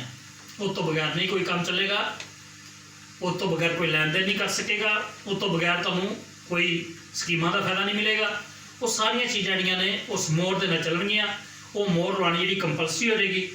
ਪਰ ਉਸ ਵੇਲੇ ਵੀ ਕੁਝ ਲੋਕ ਮੋਹਰ ਨਹੀਂ ਲਗਵਾਉਣਗੇ। ਅਸੀਂ ਤੇ 13 ਚੈਪਟਰ ਨੂੰ ਜੇ ਪੂਰਾ ਤੁਸੀਂ ਆਪਣਾ ਘਰ ਪੜ੍ਹਨਾ, ਉਹਨੂੰ ਪੜ੍ਹ ਕੇ ਵੇਖਿਓ। ਉੱਥੇ ਕੁਝ ਲੋਕਾਂ ਨੇ ਮੋਹਰ ਨਹੀਂ ਲਗਵਾਉਣੀ। ਕਿਹਨਾਂ ਲੋਕਾਂ ਨੇ ਮੋਹਰ ਨਹੀਂ ਲਗਵਾਉਣੀ?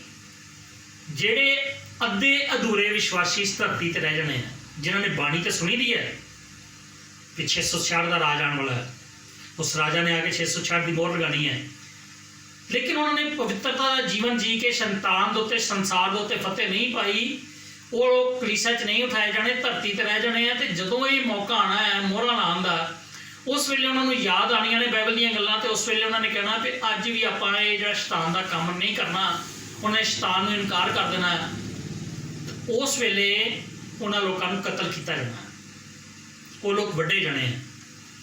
ਸ਼ੈਤਾਨ ਨੇ ਜਿਹੜਾ ਆਪਣੀ ਮੋਹਰ ਨਹੀਂ ਲਗਵਾਏਗਾ, ਉਹਨਾਂ ਲੋਕਾਂ ਨੂੰ ਸ਼ੈਤਾਨ ਨੇ ਕਤਲ ਕਰ ਦੇਣਾ। ਉਹ ਲੋਕ ਜਿਹੜੇ ਕਤਲ ਹੋਣੇ ਆ, ਉਹ ਲੋਕ ਵੀ ਸਵਰਗ ਦੇ ਜਾਣੇ ਆ। ਕਲੀਸਿਆ ਦੇ ਸਵਰਗ ਦੇ ਜਾਣ ਦੇ ਦੋ ਰੂਪ ਨੇ। ਇੱਕ ਕਲੀਸਿਆ ਜਿਹੜੀ ਬਪਤਿਸਮਾ ਲੈ ਕੇ ਤਿਆਰੀ ਕਰਕੇ ਪੂਰੀ ਤਰ੍ਹਾਂ ਆਪਣੇ ਆਪ ਨੂੰ ਪਵਿੱਤਰ ਕਰ ਲੇਗੀ ਔਰ ਸ਼ੈਤਾਨ ਦੇ ਉੱਤੇ, ਸੰਸਾਰ ਦੇ ਉੱਤੇ ਫਤਿਹ ਪਾ ਕੇ ਯਿਸੂ ਮਸੀਹ ਤੋਂ ਬਦਲਾ ਧਿਆਨ ਕੇ ਨਾਲ ਉਠਾਈ ਜਾਏਗੀ। ਦੂਜੀ ਕਲੀਸਿਆ ਸਵਰਗ ਦੇ ਚੋਂ ਜਾਣੀ ਹੈ ਜਦੋਂ ਮਸੀਹ ਵਿਰੋਧੀ ਦਾ ਰਾਜ ਆਉਣਾ ਹੈ, ਐਂਟੀ ਕ੍ਰਾਈਸਟ ਦਾ ਰਾਜ ਆਉਣਾ ਹੈ, ਉਹ ਸ਼ੈਤਾਨੀ ਰਾਜੇ ਦਾ ਰਾਜ ਆਉਣਾ ਹੈ। ਉਸ ਵੇਲੇ ਜਿਨ੍ਹਾਂ ਲੋਕਾਂ ਨੇ ਉਹ ਮੋਹਰ ਨਹੀਂ ਲਗਵਾਈ, ਉਹ ਲੋਕ ਜਿਹੜੇ ਵੱਡੇ ਜਾਣੇ ਆ, ਉਹਨਾਂ ਲੋਕਾਂ ਨੂੰ ਵੀ ਪਰਮੇਸ਼ਰ ਨੇ ਸਵਰਗ ਦੇ ਅੰਦਰ ਦਾਖਲਾ ਦੇ ਦੇਣਾ। ਇਹ ਪਰਮੇਸ਼ਰ ਦੀ ਬਾਣੀ ਦੇ ਵਿੱਚ 13 ਚੈਪਟਰ 'ਚ ਲਿਖਿਆ ਹੈ।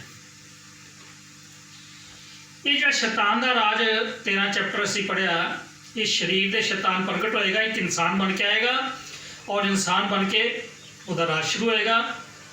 ਉਹਦੇ ਬਾਅਦ ਫਿਰ ਅਸੀਂ ਜਦੋਂ ਪੜ੍ਹਦੇ ਹਾਂ 6 ਚੈਪਟਰ ਤੋਂ ਅੱਗੇ, ਉਹਦੇ ਬਾਅਦ 7 ਮੋਹਰਾਂ ਖੋਲ੍ਹੀਆਂ ਜਾਣੀਆਂ ਨੇ। ਉਹਨਾਂ ਦੇ ਵਿੱਚ ਸੰਸਾਰ ਦੇ ਵਿੱਚ ਕਲੇਸ਼ ਹੋਣੇ ਆ, ਅਕਾਲ ਪੈਣੇ ਆ, ਮਹਾਂਮਾਰੀਆਂ ਆਉਣੀਆਂ, ਲੜਾਈਆਂ ਆਉਣੀਆਂ, ਇੱਕ ਦੇਸ਼ ਨਾਲ ਦੂਜੇ ਦੇਸ਼ 'ਤੇ ਲੜਾਈਆਂ ਕਰਨੀਆਂ, ਭੁਚਾਲ ਆਉਣੇ ਆ, ਵਰਲਡ ਵਾਰ ਹੋਣੀ ਹੈ। ਇਹ ਸਾਰੀਆਂ ਚੀਜ਼ਾਂ ਜਿਹੜੀਆਂ ਨੇ ਇਹ ਸਾਡੇ 6 ਚੈਪਟਰ ਤੋਂ ਲੈ ਕੇ 13 ਚੈਪਟਰ ਤੱਕ ਚੱਲਣਾ ਹੈ। ਲੇਕਿਨ 13 ਚੈਪਟਰ ਪੜ੍ਹ ਰਿਹਾ, ਉਹਦੇ 'ਚ ਸ਼ੈਤਾਨ ਦਾ ਰਾਜ ਆ ਜਾਂਦਾ ਹੈ। 12 ਚੈਪਟਰ ਦੇ ਵਿੱਚ ਪ੍ਰਕਾਸ਼ ਦੀ ਪੋਥੀ 7 ਹੈ ਤੇ 12 ਬਾਬ ਦੀ 7 ਹੈ ਦੇ ਵਿੱਚ ਲਿਖਿਆ ਸ਼ੈਤਾਨ ਜਿਹੜਾ ਉਹ ਧਰਤੀ ਦੇ ਉੱਤੇ ਸੁੱਟਿਆ ਜਾਣਾ। ਮਤਲਬ ਇਸ ਵੇਲੇ ਸ਼ੈਤਾਨ ਜਿਹੜਾ ਧਰਤੀ ਦੇ ਉੱਤੇ ਨਹੀਂ ਹੈ। ਜਦੋਂ ਸ਼ੈਤਾਨ ਨੂੰ ਸਵਰਗ ਦੇ ਵਿੱਚ ਸੁੱਟਿਆ ਗਿਆ ਸੀ ਤਾਂ ਉਹਨੇ ਕਿੱਥੇ ਆਪਣਾ ਸਿੰਘਾਸਨ ਬਣਾਇਆ ਸੀਗਾ? ਸਿਤਾਰਿਆਂ ਵਿੱਚ। ਉੱਥੋਂ ਬਹਿ ਕੇ ਉਹ ਸਾਰੀ ਧਰਤੀ ਉੱਤੇ ਆਪਣਾ ਪ੍ਰਭਾਵ ਚਲਾ ਰਿਹਾ। ਪਰ 12 ਚੈਪਟਰ 'ਚ ਲਿਖਿਆ ਸ਼ੈਤਾਨ ਨੂੰ ਤੇ ਉਹਦੇ ਦੂਤਾਂ ਨੂੰ ਧਰਤੀ ਤੋਂ ਸੁੱਟਿਆ ਜਾਣਾ ਹੈ। ਤੇ ਜਦੋਂ ਧਰਤੀ ਤੋਂ ਸੁੱਟਿਆ ਜਾਣਾ ਤੇ ਉੱਥੇ ਫਿਰ ਸ਼ੈਤਾਨ ਨੇ ਆਪਣੇ ਪੂਰੇ ਗੁੱਸੇ ਦੇ ਵਿੱਚ ਆ ਕੇ ਸ਼ੈਤਾਨ ਨੇ ਦੁਨੀਆ ਦੇ ਲੋਕਾਂ ਨੂੰ ਇੰਨਾ ਤੰਗ ਕਰਨਾ, ਇੰਨਾ ਪਰੇਸ਼ਾਨ ਕਰਨਾ, ਸੰਸਾਰ ਦੇ ਵਿੱਚ ਬੜੇ ਉਹਨੇ ਸੰਸਾਰ ਦੇ ਲੋਕਾਂ ਨੂੰ ਤਸੀਹੇ ਦੇਣੇ ਆ।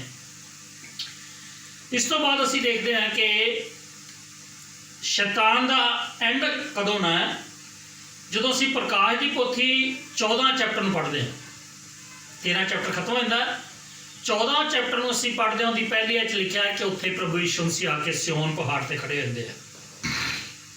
ਪ੍ਰਭੂ ਯਿਸੂ ਮਸੀਹ ਨੇ ਆਉਣ ਦੇ ਨਾਲ, ਕਿ ਹੁਣ ਜਿਹੜਾ ਯਿਸੂ ਮਸੀਹ ਦਾ ਦੁਬਾਰਾ ਆਉਣਾ ਹੈ, ਇਹ ਕਿਹੜਾ ਹਿੱਸਾ ਹੈ? ਯਿਸੂ ਮਸੀਹ ਦੇ ਦੂਸਰੇ ਆਗਮਨ ਦਾ ਦੂਸਰਾ ਹਿੱਸਾ। ਪਹਿਲੇ ਆਗਮਨ 'ਚ ਆਏ ਯਿਸੂ ਮਸੀਹ ਕਲੀਸਿਆ ਉਠਾ ਕੇ ਲੈ ਗਏ। ਦੂਸਰੇ ਆਗਮਨ 'ਚ ਪ੍ਰਭੂ ਯਿਸੂ ਮਸੀਹ ਆਉਣਗੇ ਤੇ ਜਗਤ ਦਾ ਨਿਆਂ ਕਰਨ ਵਾਸਤੇ ਆਉਣਗੇ।